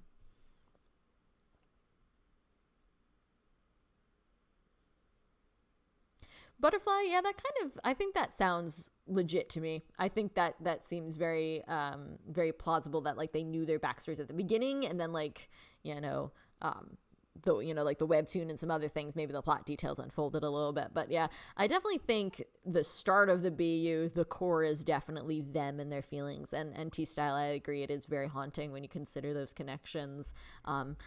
This is something that I'm going to be talking about in an upcoming video, but a lot of like the struggles that Jimin himself went through sound like imposter syndrome. And it's very interesting if you watch the BU and you watch his character with that thought process in mind, it does jump out. The idea of, what would imposter syndrome look like for, an idol, and what was he probably going through, and seeing it played out symbolically in the BU is sad and very on point. Alrighty. So now we're going to get into V's character, who I would say is one of the darkest, if not the darkest character in the narrative, because he is portraying the abused adolescent, which we see very clearly in I Need You. And we see kind of the roots of it in Stigma. And then we see an alternate version of it in Euphoria, where it almost seems like J-Hope's character stops him from otherwise doing what we see him do in I Need You. And then I mentioned before, we also see the graffiti is a big thing. We see it in Run, we see it in the HYYH on stage prologue, and we see it in Stigma. as is the phone call that he tries to make to RM's character, which you can see in the HYYH on stage prologue. He tries to call him and doesn't get through, which is a huge theme then in Fake Love, and it's a huge theme for RM's character, like we mentioned before, in Reflection. So, right, Butterfly Young, that scene of Jimin in the bathtub is like one of the quintessential BU images. Yeah, Javine, I agree. The way they've channeled their pain and made it into something so meaningful is just really impressive. And the way they've channeled their struggles is really interesting to me. We also, talking of iconic scenes, up in the top corner are the various times that V's character has also been associated with water, primarily by jumping off of the tower into the water, and then we see that, we see him struggling in the water and run, which is really interesting. And I think that some of those instances are where people get the idea of the characters being dead, because, we're shown that struggle in the water and things like that. I also think it's interesting that V's character doesn't have, we don't know what his original item is that he exchanges in the magic shop. It could be a lot of different things. Could be a can of spray paint. It could be the broken bottle. It could be any number of things. Could even be the phone that he tries to use to call RM's character. But we do see what he receives, which is, the pictures are very hard to tell this, I apologize, but what he receives is a backpack with a red bandana tied on it, which is from the Love Yourself highlight reel. It's this girl's backpack. And as I mentioned before, this girl is kind of interesting because in some ways she almost serves as like a stand-in for RM's character in some of these scenes. And in the end of their arc, V's character ends up giving himself up to the police to try and protect her. So that's kind of interesting. With apologies to JK, his slide was the one that's probably the least complete, because I definitely ran out of time to continue fleshing out his slide. So I apologize that this slide is a little bit sparse. But JK, in my archetype, portrays the displaced youth. It's also very interesting because other than Jin, JK's character seems to be the only one who is aware of what's going on. And this is especially true as you get later into the BU, such as when you get into Fake Love. Something I find really interesting is both he and Jin's character break the fourth wall a lot during Run and I Need You. And so breaking the fourth wall as a character is when you turn and you demonstrate awareness of the audience. And there is a lot of instances in which both Jin's character and JK's character look right into the camera. And we'll turn around and look at the camera and we'll seem to just have an awareness of what's going on. So it's kind of interesting to me that the oldest member of the group and the youngest member of the group are kind of portrayed as the ones who are observing and in some instances trying to save the other characters. I mentioned earlier that in Euphoria, he's trying to save Yoongi's character. And we kind of see in Fake Love, he's the only one who doesn't exchange an item and get another item in return. He instead gets a key that he uses to open the door. And so it's very interesting. Yeah, don't feel the bears exactly. They feel like witnesses. They feel like the people who are observing. And I feel like there's very much the idea of JK's character is asleep. And then he is woken up and he's, able to observe what's going on. He observes a lot of the things in Wings. He observes a lot of the things in the Love Yourself era stuff. Yeah, it's interesting. It's kind of a strange reversal that it's it starts off as Jin and then it ends up as JK. Ooh, that's really interesting, Butterfly Young. That's really cool for the K-drama.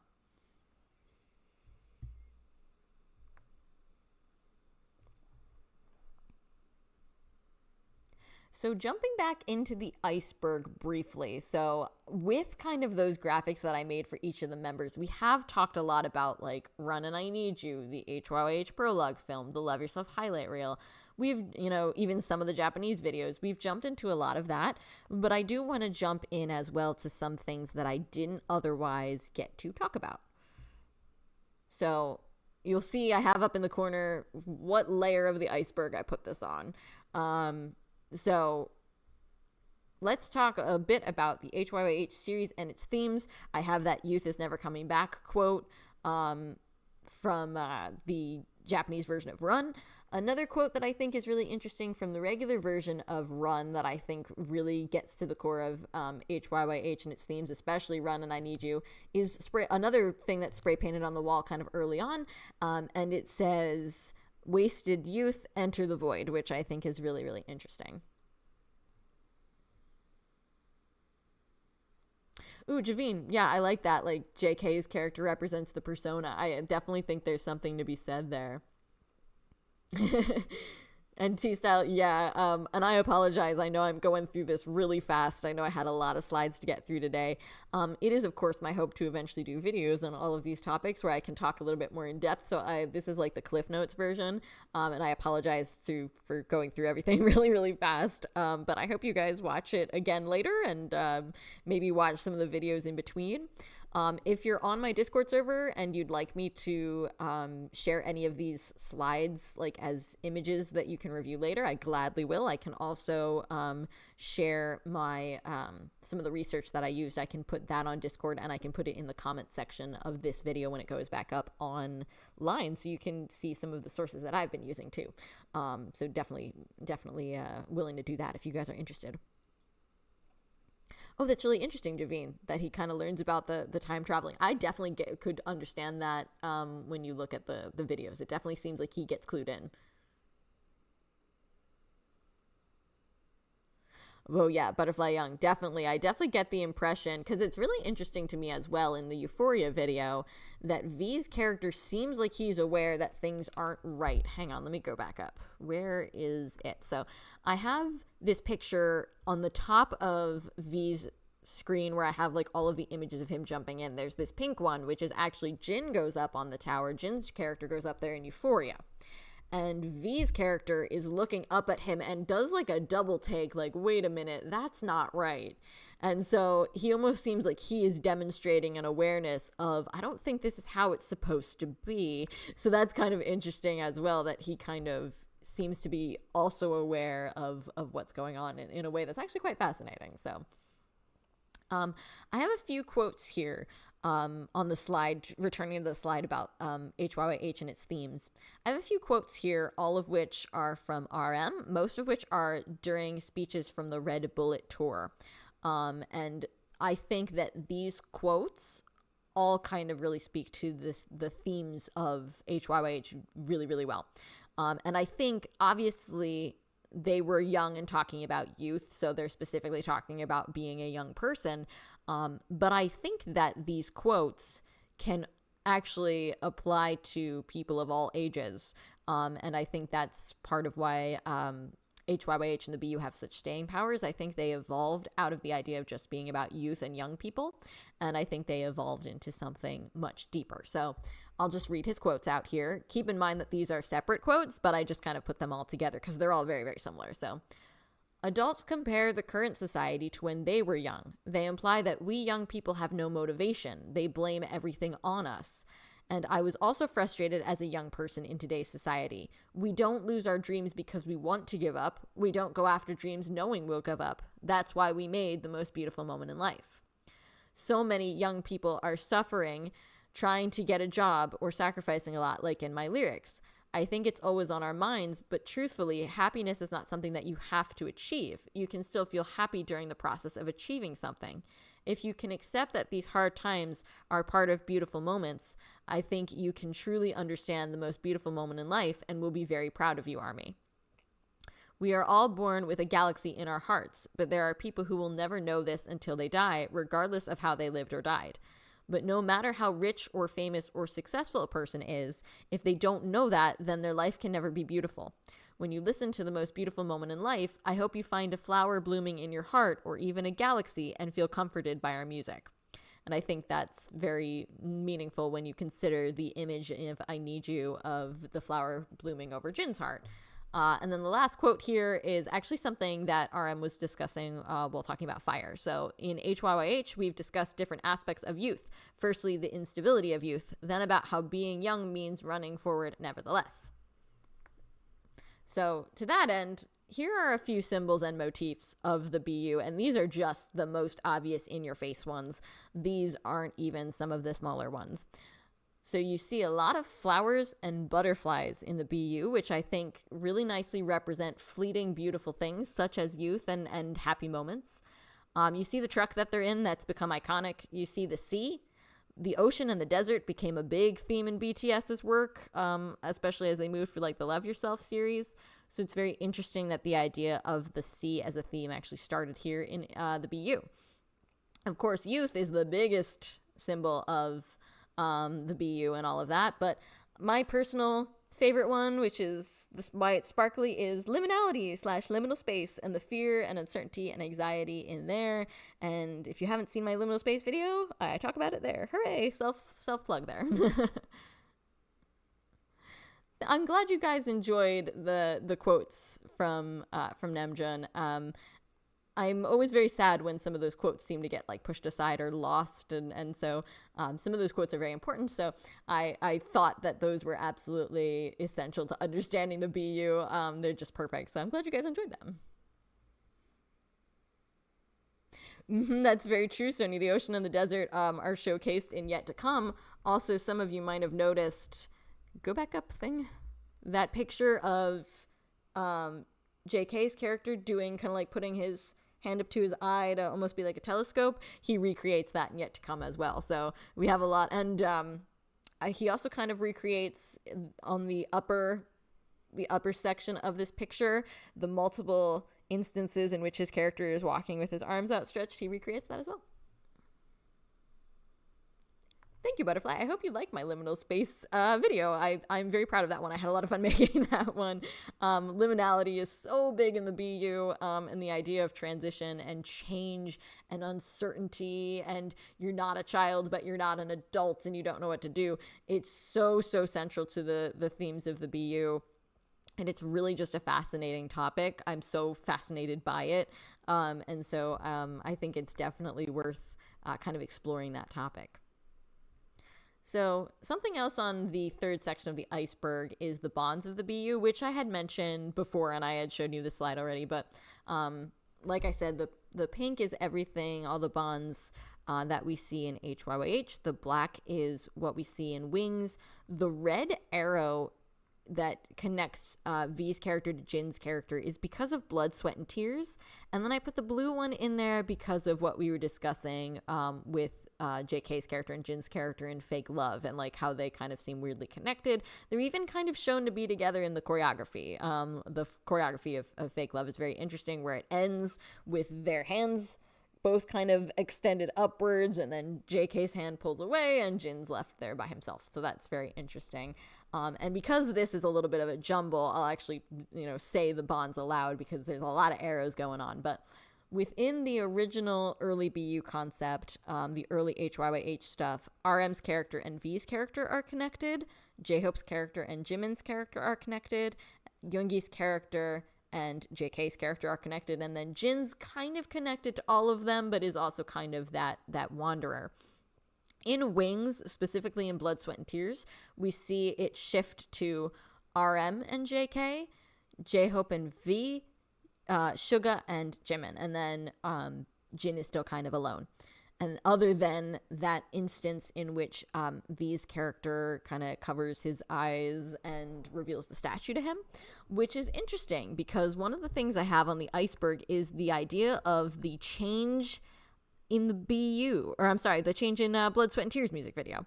And that's interesting to me because originally I saw in like a making of a while back that it was originally supposed to be Yoongi's character who was covering Jin's character's eyes. So I'm not sure why that was changed.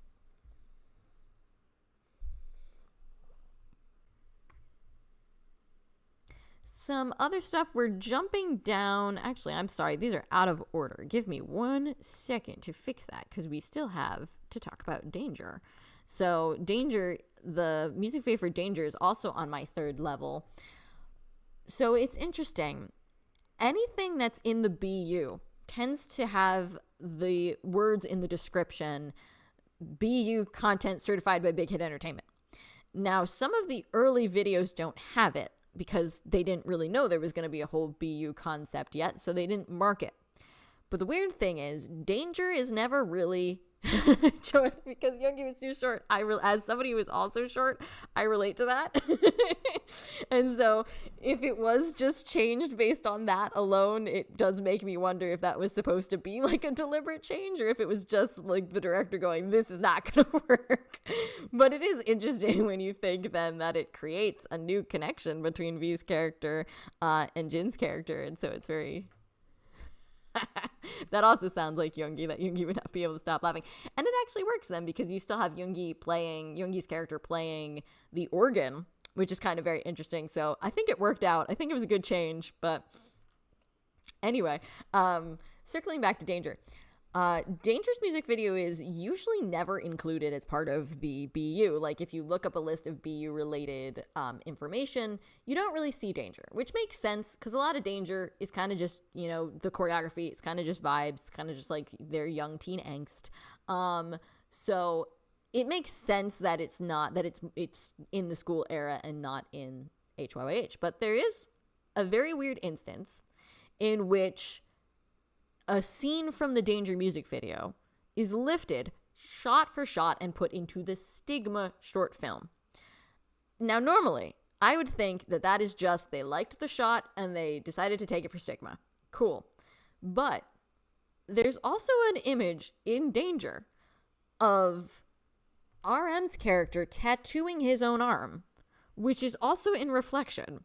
So again, they might have just thought that image was cool and decided to pull it out wholesale, but the screenshots up top on this slide are screenshots from Danger, and the screenshots below are from the Wings short films, and it's just interesting how similar those shots are and how similar those themes are. So I don't know why they did that, but I think it's kind of an interesting little thing that I wanted to add in as oops, sorry about that. As part of the iceberg is just what's going on with the Danger video.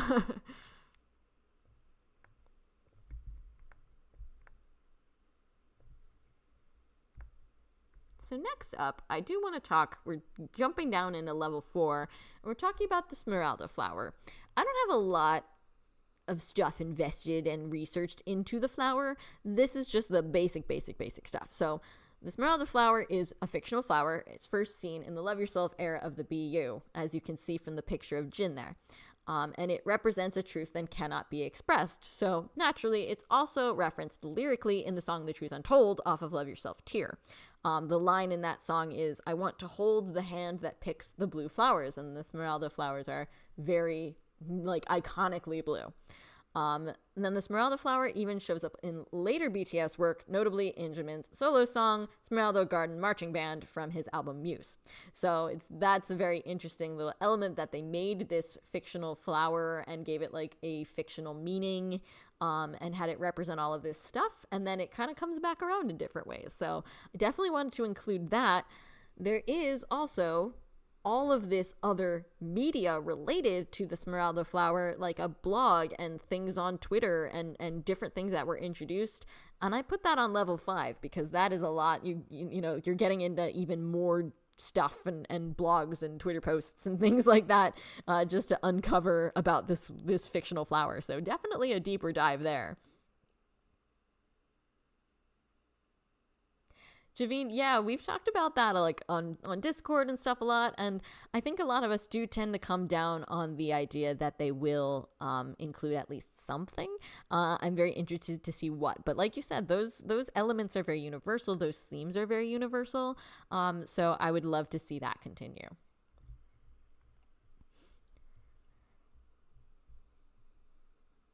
These are also, I wanted to include these, because you see this poster here with Jin.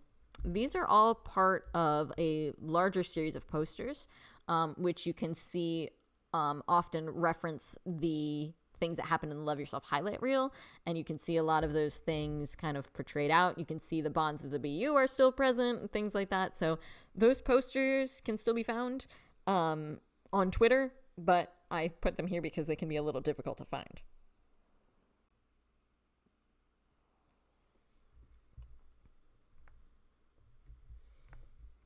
Let me just go back here for a second. One of the things that we've been discussing this whole time has been Begin's Youth, the K-drama.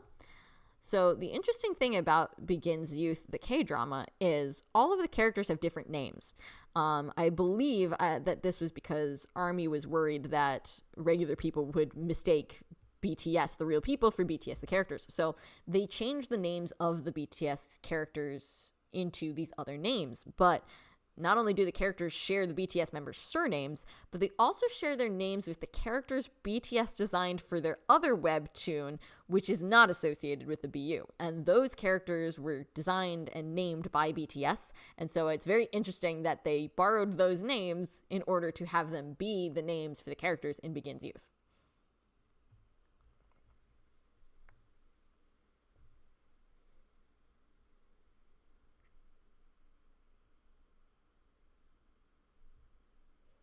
Right? Yeah, that poster is so sad. A lot of the posters are kind of sad.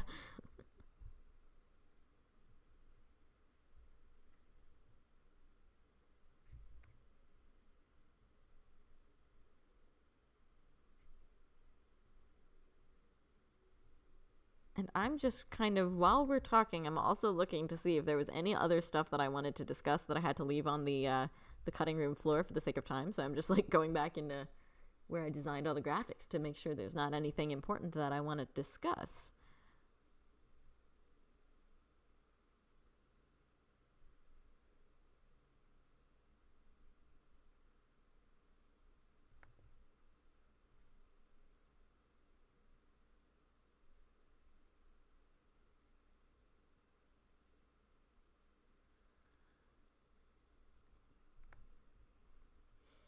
Yeah, I think I got to pretty much all of it. That's pretty much all the slides I had made, so we're good on that. I didn't have to give up too much.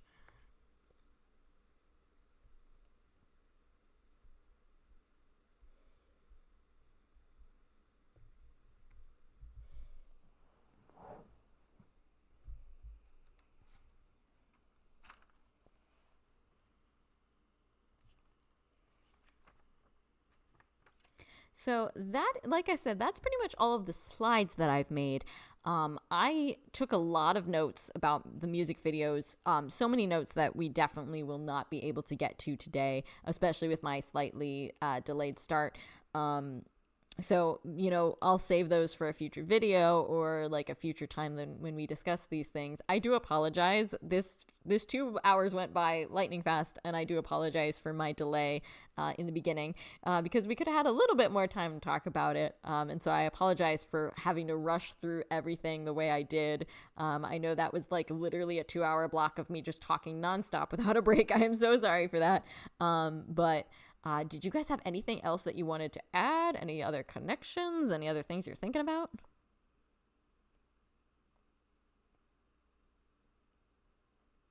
Yeah, Butterfly Young, I think you're right. It probably would have made more sense if they had named their character something different, because it is really confusing when they're like, we have our real Kim Sok-jin and Kim Namjoon, and then you have like fictional Kim Sok-jin and Kim Namjoon. Is very confusing. But it maybe it adds to something to it. I don't know. Thank you, T-Style. I am so glad that you enjoyed.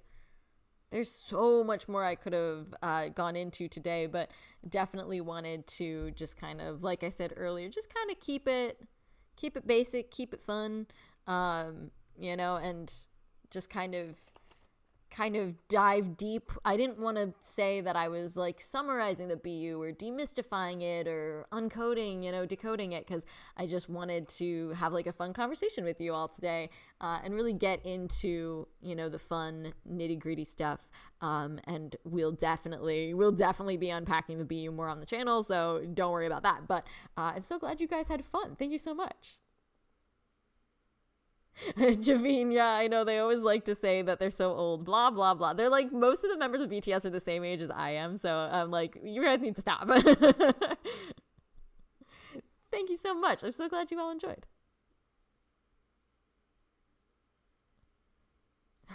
Thank you. No, I really gladly would have done more, but yeah, I was literally still working on those slides 5 minutes before I went live.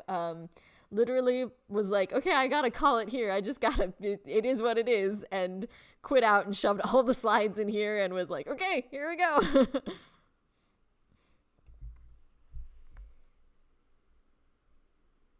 I definitely, yeah, it's so funny. I was saying to my mom when I was working on this, I'm like, I'm not anywhere remotely ready to present everything, and she's like, maybe it's time for part two, and I'm like, yeah, you might be right. So if you'd like to see a part two of this, we can definitely do that. It would probably be after the holidays, because I still have some stuff that I'm working on otherwise, and with my job being retail, the holidays do get crazy. But if you all would like to keep talking about the BU, I would gladly do another live stream going over everything. We can dive, a lot of this was just like the basic information, and a lot of this was talking about those things. So it's like we could always do more of like a theory, live stream in the future, so like that's something that we could do as well if we really want to, like, here on the iceberg didn't really get down into layer 6 and 7. It's like we could always do like a more theory heavy BU analysis. So like that's definitely something I would do if everybody was interested. Oh, I'm so glad you guys enjoyed. Like, that makes me so happy. But yeah, we can definitely, I would love to do definitely love to do a part two. We'll definitely do a part two in the new year. So definitely gives us all some time to work on our theories, and then we can have a big theory sharing session. Lovely. Oh, that makes me so happy. I'm glad you guys enjoyed. So I will start wrapping up today, but I'll just go back to my housekeeping very quickly for those of you who maybe came in a little bit later. The last two Welcome Home BTS videos are in progress, and I would like to do one more casual live stream before the holidays, if possible. Right now, it's looking like it could happen.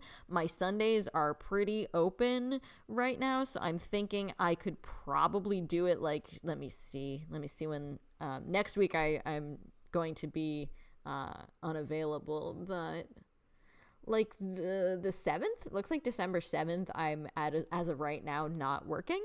So I will say tentatively that's when I would like to do just like a fun casual end of year sort of stream, and we can go from there. But I'll definitely keep you guys posted with that. So,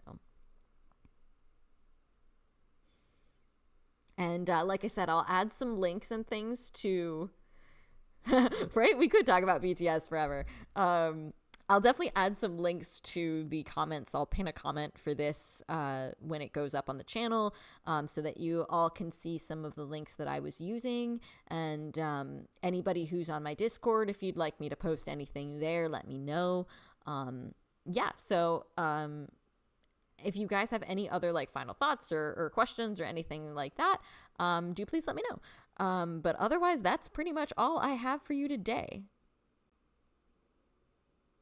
That would be really fun too, like a retrospective. I like that idea. That'd be a lot of fun, because I mean 2025 was packed. Like, it was a packed year, so I think it would be fun to do that. We can definitely do that. That's what our Discord is for. We can talk about them forever. Which is a plug. If any of you aren't on the Discord and you want to join, let me know. I can get you the link. Because we have a lot of fun. We're a really fun community there.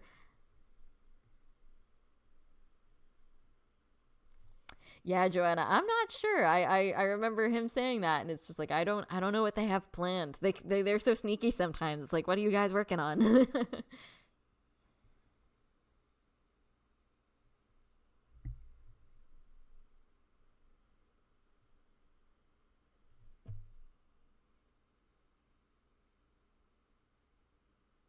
Awesome. Here, let me get you all a link for those of you who are interested. Give me 1 second.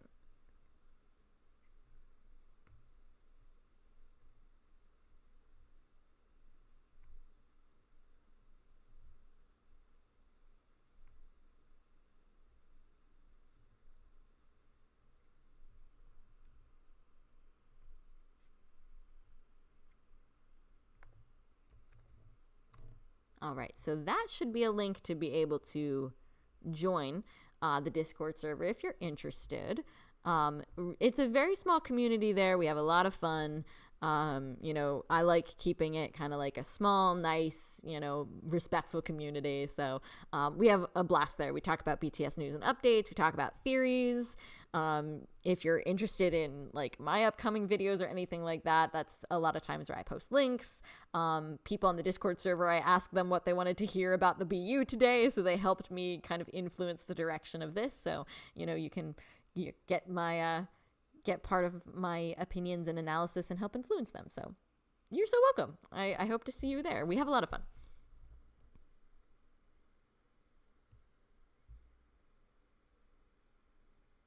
Yes, since I probably won't be on live between now and then, I hope you have a great birthday, Javine. And yeah, happy Jin Day in advance. And in general, yeah, I don't know to any of my other viewers who are also in America. I hope you have a nice Thanksgiving as well, because that's right around the corner. For me, it's Thanksgiving and then Black Friday. Woohoo! Black Friday shift at retail, but it'll be okay. I'll get through it.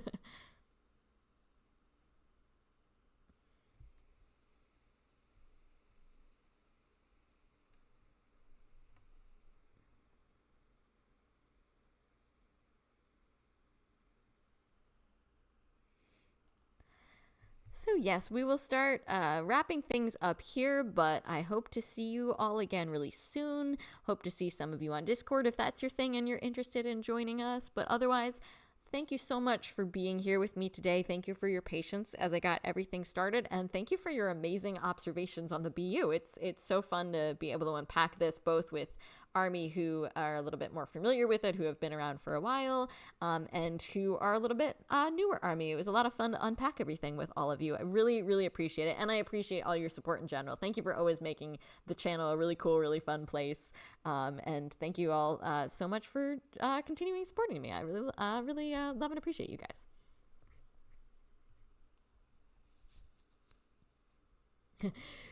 Thank you, Joanna. It will be a struggle, but I will get through it, and I'll be definitely looking forward to Jin Day and then our live stream to chat. So lots to look forward to.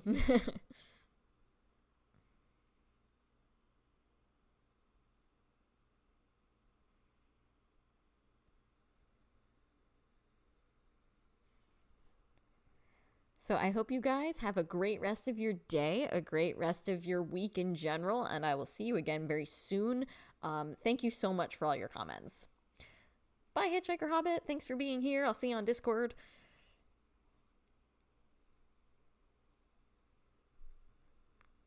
Thanks for being here, AK. It was good to see you. Good to see all of you. I love seeing all the familiar names in here. It makes me so happy. Thanks for being a part of a really cool community. All right, everybody. I will see you. Thank you so much. Have a great rest of your day. Yeah, Black Friday stress, not fun. Luckily, I don't work too long of a shift, so I will still be mostly mentally sane when you guys next see me. Have a lovely rest of your day, everybody. Thank you so much.